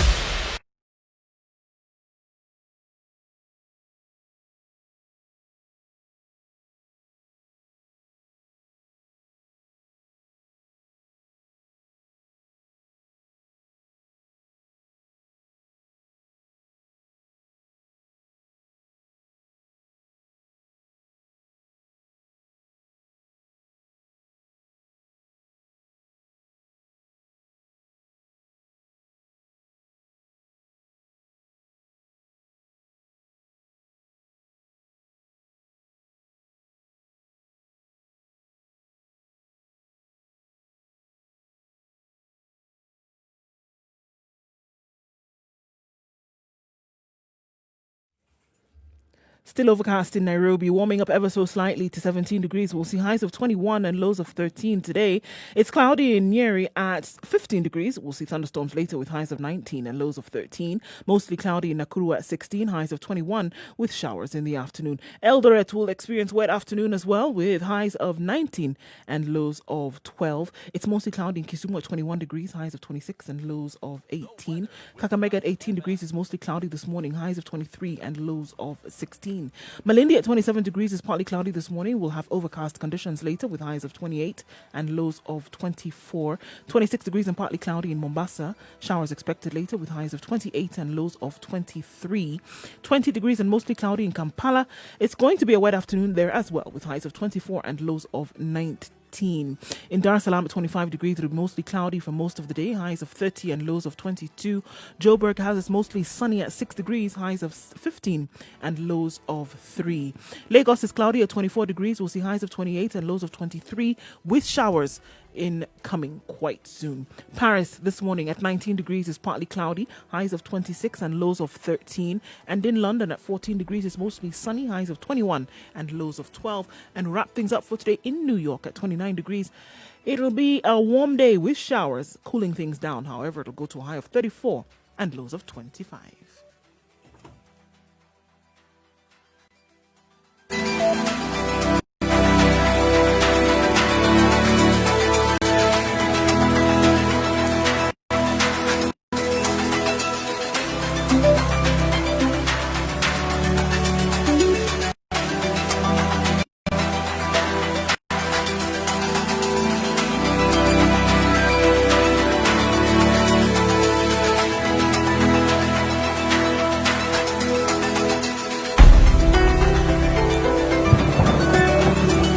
Okay, 20 minutes after 9 o'clock, the conversation continues. President Uhuru Kenyatta, yesterday he held a summit with the governors, received a lot of information and data from the experts, received a lot of lies and some truths from the politicians, and he made a decision. And the decision is what he announced yesterday when he came out at the steps of State House. And this is what he was basically giving us a background of 21 days ago. I announced measures to de-escalate some of the measures that we had taken in the initial stages. And we agreed as a country and as a population that we are going to fight this thing together. Gave us a background of what has happened in other countries which have what he calls more advanced medical facilities and that have been completely overwhelmed. They are sick by the tens of thousands, have suffered a loneliness as comforting visitors are kept away to prevent infection, and they have lacked sufficient space in their morgues. They have dug graves by the tens of thousands for lonely, scary burials as health authorities limit the numbers who can mourn at the graveside. We cannot allow this to be Kenya's fate. So what is the government doing? The government says it's time to get realistic as parents, as brothers, sisters, friends, colleagues, and neighbors. Look at those around you that you love dearly and you care about. These are the people that your actions are going to impact going forward. So what is the government going to do? Their power is in your hands to save them. We wear a mask, wash your hands because you are a responsible and caring person. What is the government going to do? We are all going to have to set up to being responsible. All measures shall be applied to all citizens. And this is the clarion call from the president that, you know what? We cannot have a policeman at every street and in every village to enforce the rules. We need as citizens to hold ourselves and one another accountable. If someone enters your shop and they're not wearing a mask, tell them to wear a mask. Call them out if they're not observing this physical distancing. This is what the government wants to do. Wants you to take up responsibility. In the very end... Presuming we were not already taking up the responsibility. Yes. And in the very end, basically, if I look at what the statement by the president was all about, it was all about you need to do something, you need to do something, you need to do this and the other, you need to take up action. And he says, I want to thank the governors for the efforts that they are making. I have been encouraged to note that 70% of county governments have met the set irreducible minimum we agreed on a few weeks ago. This is only the start. I'm urging the county governments to do more to reach full compliance and to go even further. I'm promising to work with them to help keep Kenyans working and producing as much as possible during this time. What is the government going to do? The government is going to tell you, please. You know, for a moment there, I thought take charge of your life. That the president had joined the bandwagon of those who have been dishonest and lying to us. Then it suddenly hit me as you're reading that last statement. No, what the government has done, the national government has pushed this thing to the county governments. 100%. His role, the president's role and the national government's role will be to support. To support the whatever counties. It is the counties come up with. Yes, they will play. And that's why the sterling work that they have done will be augmented by further support from the Sterling government. work. The sterling work where over 70% have met the irreducible minimum. That, my friend, there's one word that actually describes it quite well. Bunk. No. Because you see, what is the government's role? So yes, citizens, and let's not downplay the fact that citizens have a role to play in this role. They do. What is the government's role? The government's role would be to ensure that, for example, our health facilities are capable to deal with those that end up at the doorsteps of the health facilities seeking care. Do we have that? No, we don't have that to satisfactory levels. Well, maybe what their satisfactory levels are. Create an environment conducive enough so that the healthcare workers who are supposed to be then, the front line, at the front line, and making sure that individuals are well and healthy, are number one paid, are number two insured, and are number three protected from the virus by giving them the required equipment to be able to now operate within safe levels. Just one. In terms of medical health, in terms of medical workers, to make that provision for them alone. Even that, the government passed it on to us a long time ago. The president created an organization called the COVID-19 Fund Board. And he told you guys, changeni pesa kidogo kidogo. And that pesa kidogo kidogo shall help give PPEs to these health workers. Support. It was actually meant support. It wasn't, the main thrust was not for it to take over the responsibility of the PPEs. And I still do not support the idea of us contributing fund by the people of Kenya to contribute to buy PPEs for individuals who are working in the public sector. Am I allowed to take back what I said earlier? I've taken it back. I agree with you. Thank you. Yes. So that's what I'm saying. In the public sector. A long These time are ago, not private entities. The government public. passed this whole job of COVID. You guys did it. Eric, I want to take you back to a conversation. Your doctors and your nurses and your lab technicians, they need PPEs. Contribute some money, give them PPEs. Okay? Eric, there's a conversation. Your Kenyans need some money. You guys can be contributing. Feed your own people. I mean, you're your brother's keeper. We have had this conversation, Eric. Not even last year we had it. And my view, and your statement has helped me refresh that view, was this. We are talking about a government that has never really been accustomed to looking after its people. Not really. Yeah. It's been accustomed to telling us, talking at us, and then sitting back to see what happens. Some tokenism here and there, all right? When I say tokenism, the government may budget, it may ensure that the money goes out. It's only now that you constantly hear of an inspection being done, something, a verification process. Did not the government, through its CS for Health, go to Nakuru? And they were told they have surpassed. Everything is surpassed. And then the inspection team comes and finds they only have 184 beds. You go to Migori, you're being told that they have beds. Those beds have not even been delivered.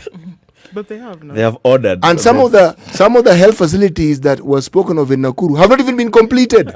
But they have beds. Are coming. They have beds. They have beds, which are not actually there. But it's not bed you asked for. You asked for bed.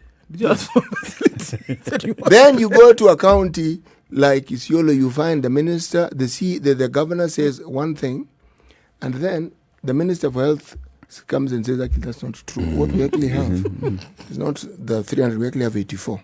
Now, so, yes, so you actually find that you have a situation which, at first glance, you wonder what's happening here. But when we devolved, we also devolved those problems from the national government to the county. They also are accustomed. Just listen to this din and this noise that they're making right now. Money. No accountability, no development record that somebody comes up and says, excuse me, Let's see let what me you show did. you what I Yeah. have done with the money and why this money is important to me. Nada. No one. They don't even touch, don't even mention. When they have been required to mention it of recent with regards to the beds, they have lied. Can you imagine? Yes. It's not a shame. They have lied. Openly. Yeah. Openly. The president comes and says, I am glad to note that 70% of the counties have met The president has been lied to. irreducible minimum. Yeah. Irreducible minimum had a number of things, not just the beds. No. There were many other things. Remember that statement? Yeah. If you can pull out that statement from the last time, 21 days ago. No, not 21. 21 plus the 30 days prior, when they said the irreducible minimums that we're going to do to meet before we even reopen. There was beds, there were other things, the testing capacity, all those things. The president stands up and says, I am glad to know that we have reached 70%. 70% of what, one? When we are in the different country. and here is the government. And all this statement, like I said, the statement is basically from the president yesterday was, Kenyans, you guys, fight COVID. Yes, we have essentially, and also not being stated very clearly, but is heavily implied, is we have done what we can. So, actually, we're back to factory settings. Eh?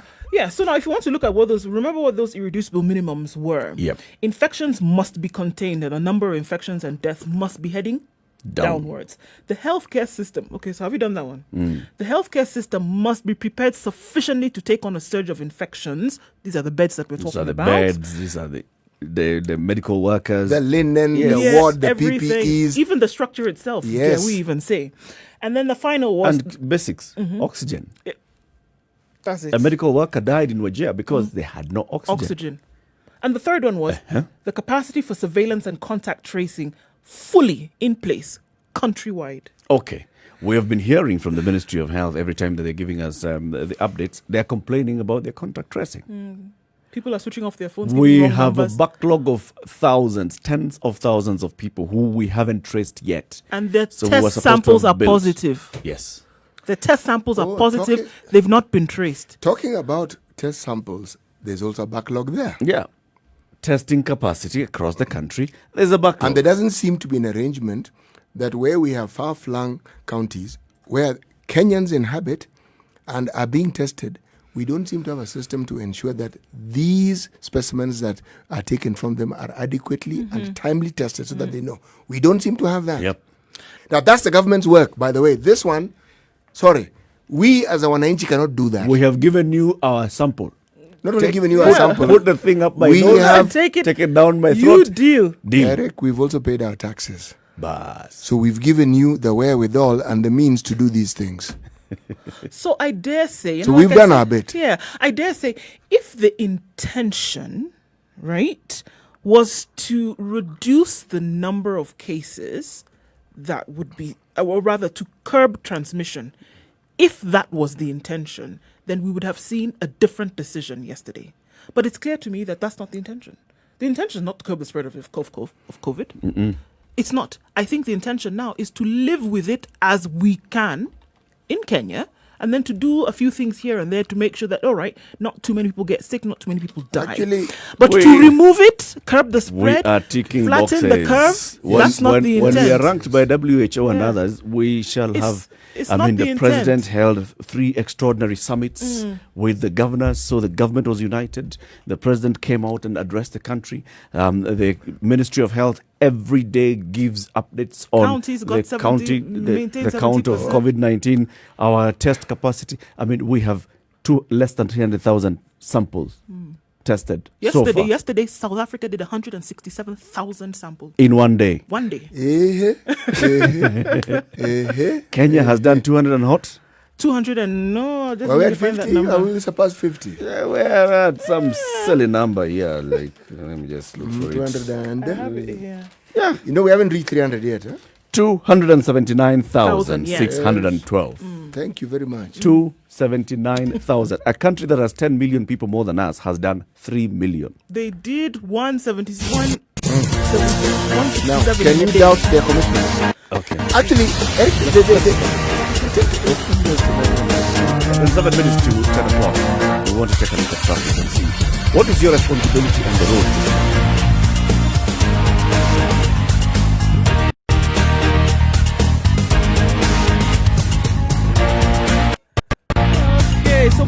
is not moving because a couple of police were having a quick morning chat.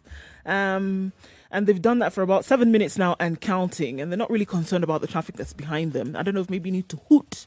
I remember I came to Kenya some time ago and there was something about honk your horn if you're in love or something like that. So maybe you guys need to hoot and get those guys to move. That you honk your horn if you're in love. Which part of Kenya are you? Anyway. So it looks like it's much better, except for where we see still see some serious traffic on Mombasa Road, and the weather is quite gloomy, guys, and it's gonna take some time for that to lift. So jam on Mombasa Road, jam on Thika Road. So coming into the city is a bit of a challenge at this point. We'll soon be out of traffic hours extended for about 30 minutes today. Apart from that, though, it looks pretty good.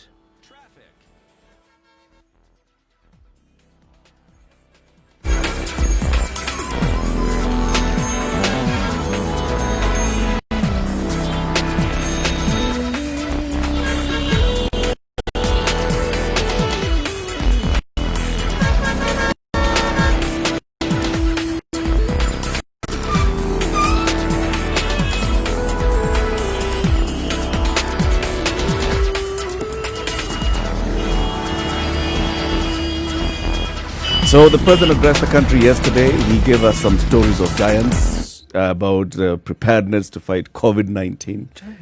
Stories of giants. Oh, right, yeah. So this is Jack and the Beanstalk. Or David and Goliath. Yes, stories of giants. Hekaya. Was it Caleb and who was the other guy? And the spies, Caleb and Jake.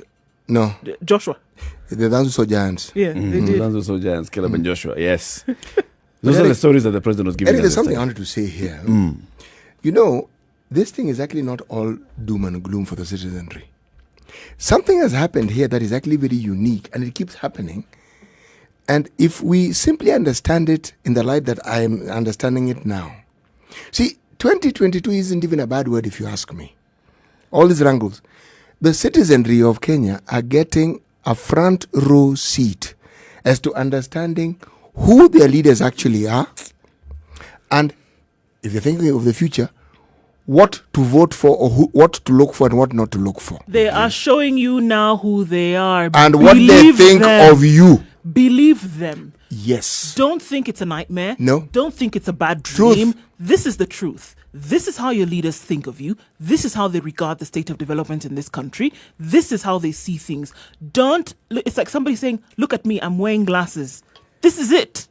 This is it. This is actually how it is. Use that then for your barometer on how you're going to make decisions in the future. Because if someone can tell you amidst all these things, we are simply telling you, please find a way of sorting yourself out.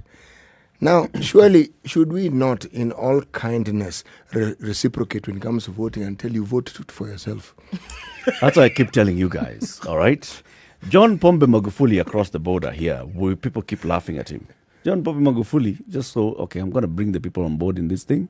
And the direction we're going to take is, let's just live like there's no COVID, all right? Let's work together on this. Let's just get our work done. As far as I'm concerned, that man was honest. We are not going to dedicate our money and I come lying to you that we have hospitals, I don't know where, across the country, we can cater for our millions of... No. We are not going to put money into this COVID thing. Forget it. Our government tells us that it's putting in money to fight COVID. Okay? It tells us that it's working to build a capacity across the country on fighting COVID. It tells us that it's going to hire more medical professionals and doctors and other cadres of medical workers. It tells us very many things, that it's even foregoing collection of taxes so that to our benefit. All those things, as it ticks the boxes, comes up with a new protocol called home-based care, which is going to be very well managed. It's going to be, the best in the world. We have only tested 280,000 samples, not people. We basically, therefore, have tested maybe about 200,000 people since COVID started. Yep. All right? And this is it. And you keep telling me that there's a difference between us and TZ. The government has told you, you're on your own. You deal with it. You fight COVID. Okay. If you die, just know that it's because you did not wash your hands. It's because you did not listen to what we told you. Because after all, we already have hospitals. If somebody close And to beds, you come on. dies, just know that you're the one who made them die. Because you weren't close to them. Yes, Instead because of you weren't. maintaining social distance. Yeah. Because after all, what we've done is we have bed capacity. And we keep giving you information every day. But in case you doubt that we're actually helping you, we are preventing your drinking in public places. Yes. So we So that you we've even understand. tried to keep you safe. And to ensure that you're really safe, we are maintaining the curfew hours. Yeah. And the you- police shall be For there. another 30 days. So you cannot say that We we have didn't do done our nothing. part. Yes. And meanwhile, to just help with the concerto, the governors keep telling us fairy tales. Okay? And here we are, we have these so-called honored people who are in Senate. They are involved in the sort of mud fights that you expect from children who are in lower primary. Okay? And then you have the treasury who are quiet when they're the ones who are actually the custodians of the money, and we're being told people are suffering because they haven't been paid. Yeah. We know who our leaders are. There's no pretense here. Believe it. This is it. Believe it. And any story Open that someone and straightforward. yes, This is what the government is telling us. You are on your own. And but you- at the same time, by the way, you're maintaining my lifestyle. Yes. Because that's what we're doing. Yes. You're on your own, but you must maintain my lifestyle. You took job cuts. You took You lost salary your cuts. job. You lost your job. You lost your livelihoods completely. I, on the other hand, am still here telling you these fairy tales, but I'm earning a full salary On that month on month. that odd time that you're able to buy a matchbox, a matchbox, you shall pay taxes, you shall maintain my lifestyle. And just in case you thought it was safe to get out of the water, there's a little deal of electricity. Okay? I will not say I'm taxing you, but I will ensure that the provision of electricity is costly. So I've pushed the blame so you can blame Kenya Power, who will say, no, it's not really our fault. You know, there are these power producing companies like KenGen who charge us this and this and the other. And they'll say, KenGen will tell you, no, it isn't really that. It's the government taxes that. So, is this not a wonderful place for Kenyans to be? Jesus. All these wonderful things that have been done for us and to us, we are being taxed at every turn. I hope. Yes. I have a dream. You do? Yeah. I hope that this will be the time where Kenyans will be able to see, because you know they say for every cloud there's a silver lining, right? So they say. So they say. So in this cloud where, like you say, everything looks like so doomy and gloomy and whatever, not really. this is an opportunity for you to see how your future really could be. To say that, all right, we've been fed the short end of the stick for so long. Now, finally, it's the emperor is there. You No guys are clothes. such motivational speakers. I know. You're trying Wait, to make a so it would be I'm not great seeing no if you positive. use this opportunity. Oh, no, it's positive, Eric. Use this I'm stuck opportunity on that. for the future. Why won't you let me finish my inspiration? What's wrong with you? No, he wasn't stopping I'm you. not stopping you. I'm just he was thinking. injecting energy into it. I'm just digesting it. Loudly. Very good positive thinking, but yeah. That isn't actually positive thinking, Eric. It is realistic thinking. Think about it. Because, Here I mean, you are and just you're pause, faced Eric, with- for a yeah. single second. You're a citizen who, in the absence of a hospital that can actually take care of you without you paying a cent, you're going to die. Yep. And this represents a very sizable portion of our population. Many people. Yes. And yet, every year, there's money budgeted for precisely that thing which the citizen expects. Let's go to the phone line 0719-012-600. Solomon in Mombasa. Good morning. Good morning. Yeah. My contributions today is one, we elect people who have no expertise on what they are doing. So, for example, if I go to the national government, Yep. the Minister Okoh will come and tell us we have budgeted for this to go to health, this go to education, everything. As my governor, like Joho, told us, we received 1.9 billion last year. So this year, probably expect the same figure. So our budget is, this would go to health. And this goes to health, there's salaries and not build a dispensary and everything. Yeah. There's nothing we are told regarding that. And that's why we find these governors, they build a lot of infrastructure without other consideration.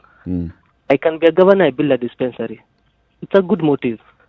Because I've not taken into consideration other factors like people who get employed, the supplies to that hospital. Those are recurrent expenses that will increase the budget over and over the years. Yep. Solomon, That's if I may ask you, do you really believe that these leaders don't really know what they should do? I believe I don't know. For example, I usually see it in this aspect. If, for example, if I earn 50,000, and all of a sudden someone hits my account with 50 million. So if I withdraw 50,000, the first figures will still remain as 50 million. So I'll keep on withdrawing because I don't see any much difference. Yeah, there's no difference. I mean, the account is still heavy. Yeah. So by the time the month is over, Yeah. it's already on the fourth year. So and I've done nothing. True. So I rush out to make some cab roads and some funny infrastructure. For you to see, to hearing the people. Solomon, Yes. thank you. Let's hear from Brian in Nakuru. Brian, good morning.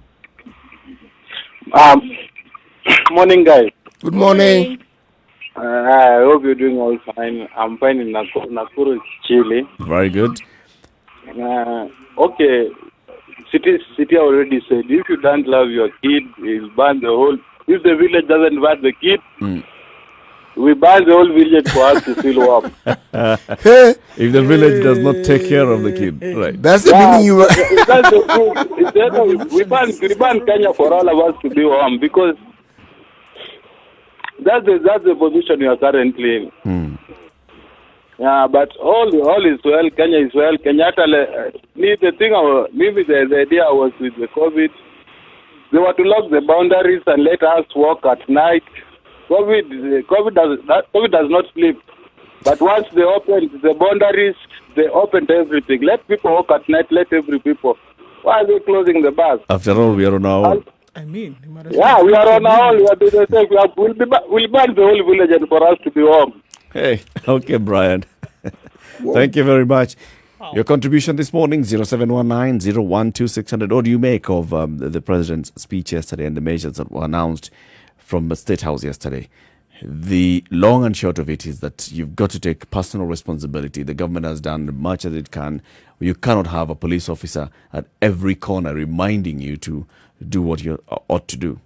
But you can have a citizen at every corner reminding the government what it ought to have done. But the government is very happy. They've done at least 70% of the counties have done the best that they could, and more can still be done. And the national government will support the county governments to do a lot more to help us fight COVID-19. Do you buy that narrative, or are you like me? I'm just saying. It's 9:45. Good morning.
Taking a reaction to this on 0719-012-600. That's 0719-012-600. Also, comments coming in on Facebook, Twitter, and Instagram. We'll be sampling them shortly as we proceed with this conversation. What the government announced yesterday is that Spice FM, Nakuru. People have really suffered. And when governments came up and released some of these measures, eased some of the restrictions, the numbers skyrocketed. Mature, intelligent talk every morning. Spice up yourself. And if this is going to be so right, just prepare yourselves for a bigger increase in that. Mornings done right. 94.4 Spice FM, Nairobi. Nothing stops it from getting to that level.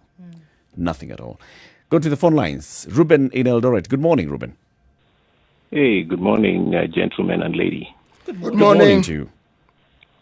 Yeah, I think we keep going around in circles every time we come to these discussions. We keep going back to values, our national values. You know, we have never quite implemented Chapter 6, and so we keep suffering from that perennial issue of telling the truth. Yeah.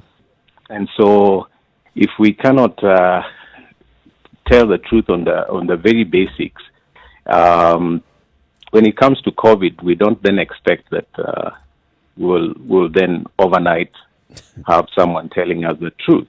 When what you're saying is they're accustomed to lying, so the truth is a little strange to them. It's like these pastors who ask the devil what his name is.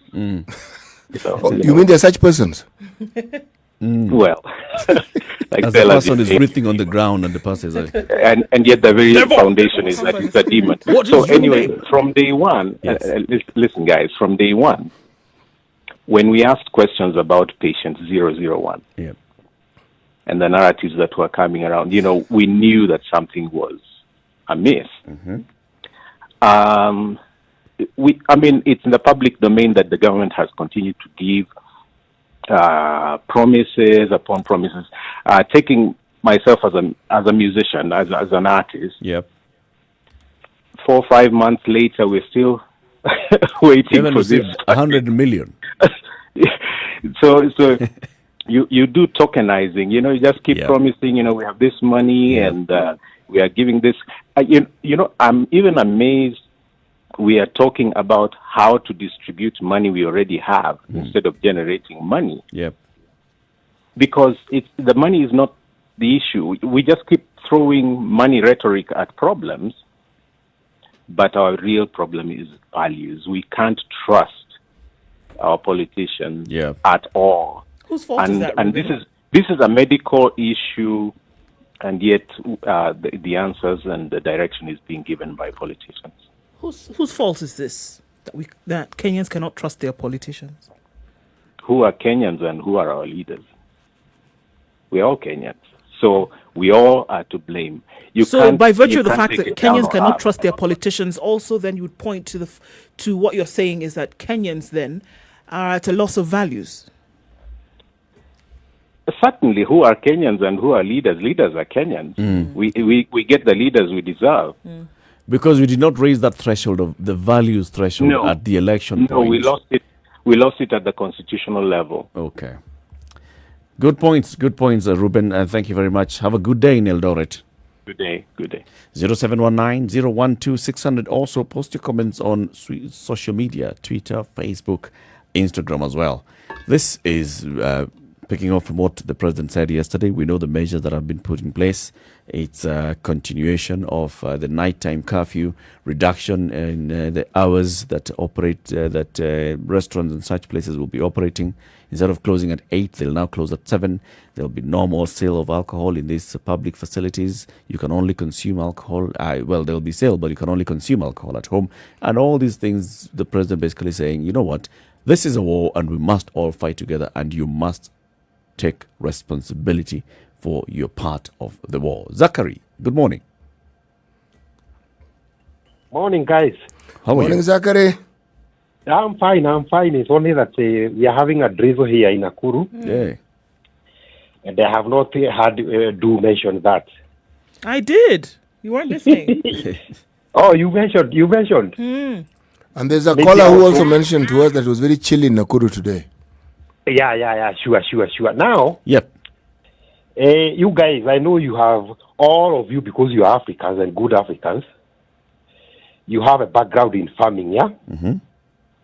You cannot plant maize, and when the harvesting season time comes, you expect to harvest maize plus beans, yeah?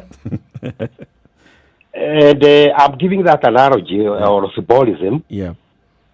to remind you, all of you are of age during the last general election, is it? Yep.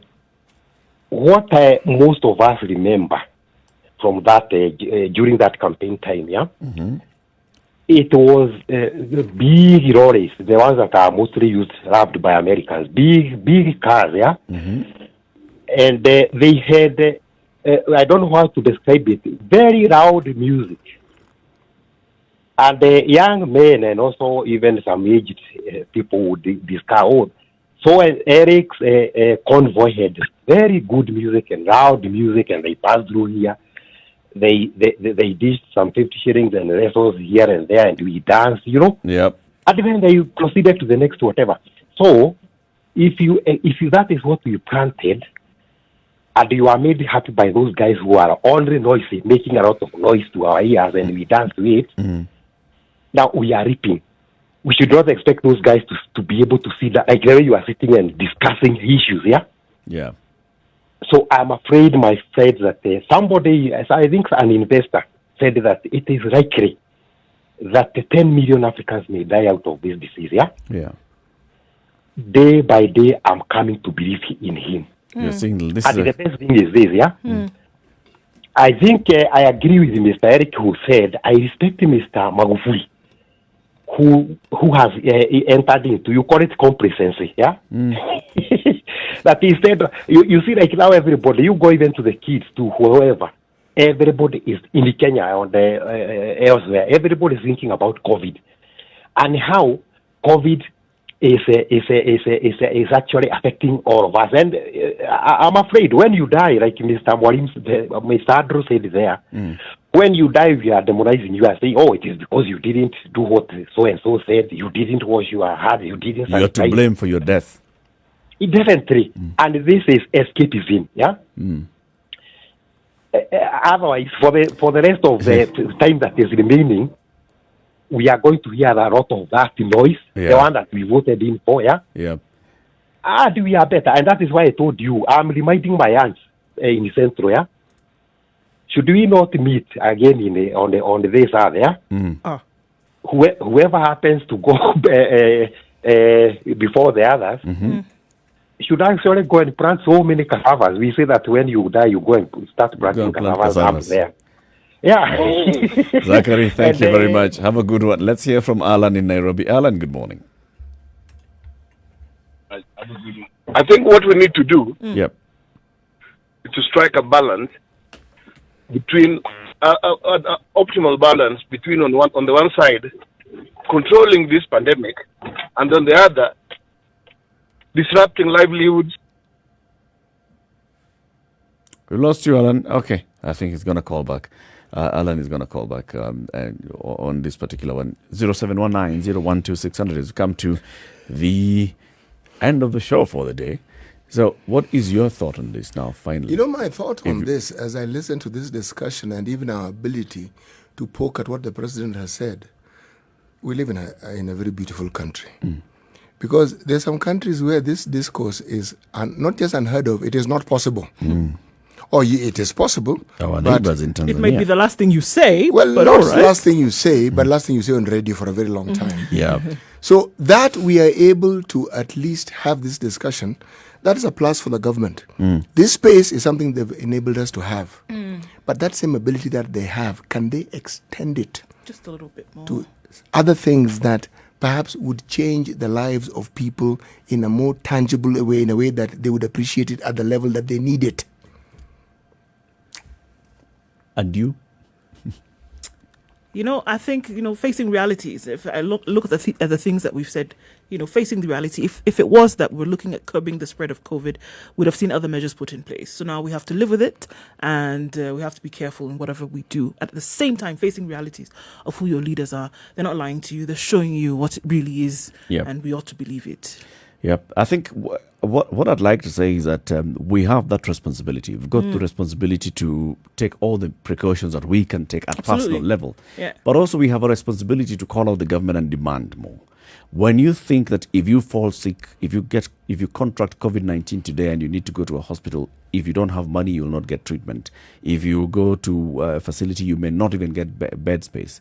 This is something that's unacceptable. And we cannot just say, because the government told us it's our responsibility. They've tried, so therefore. And they've tried, therefore we allow them to pass. Absolutely no. There's absolutely no way that we can be saying there should be costs to fighting a pandemic in this country in this day and age.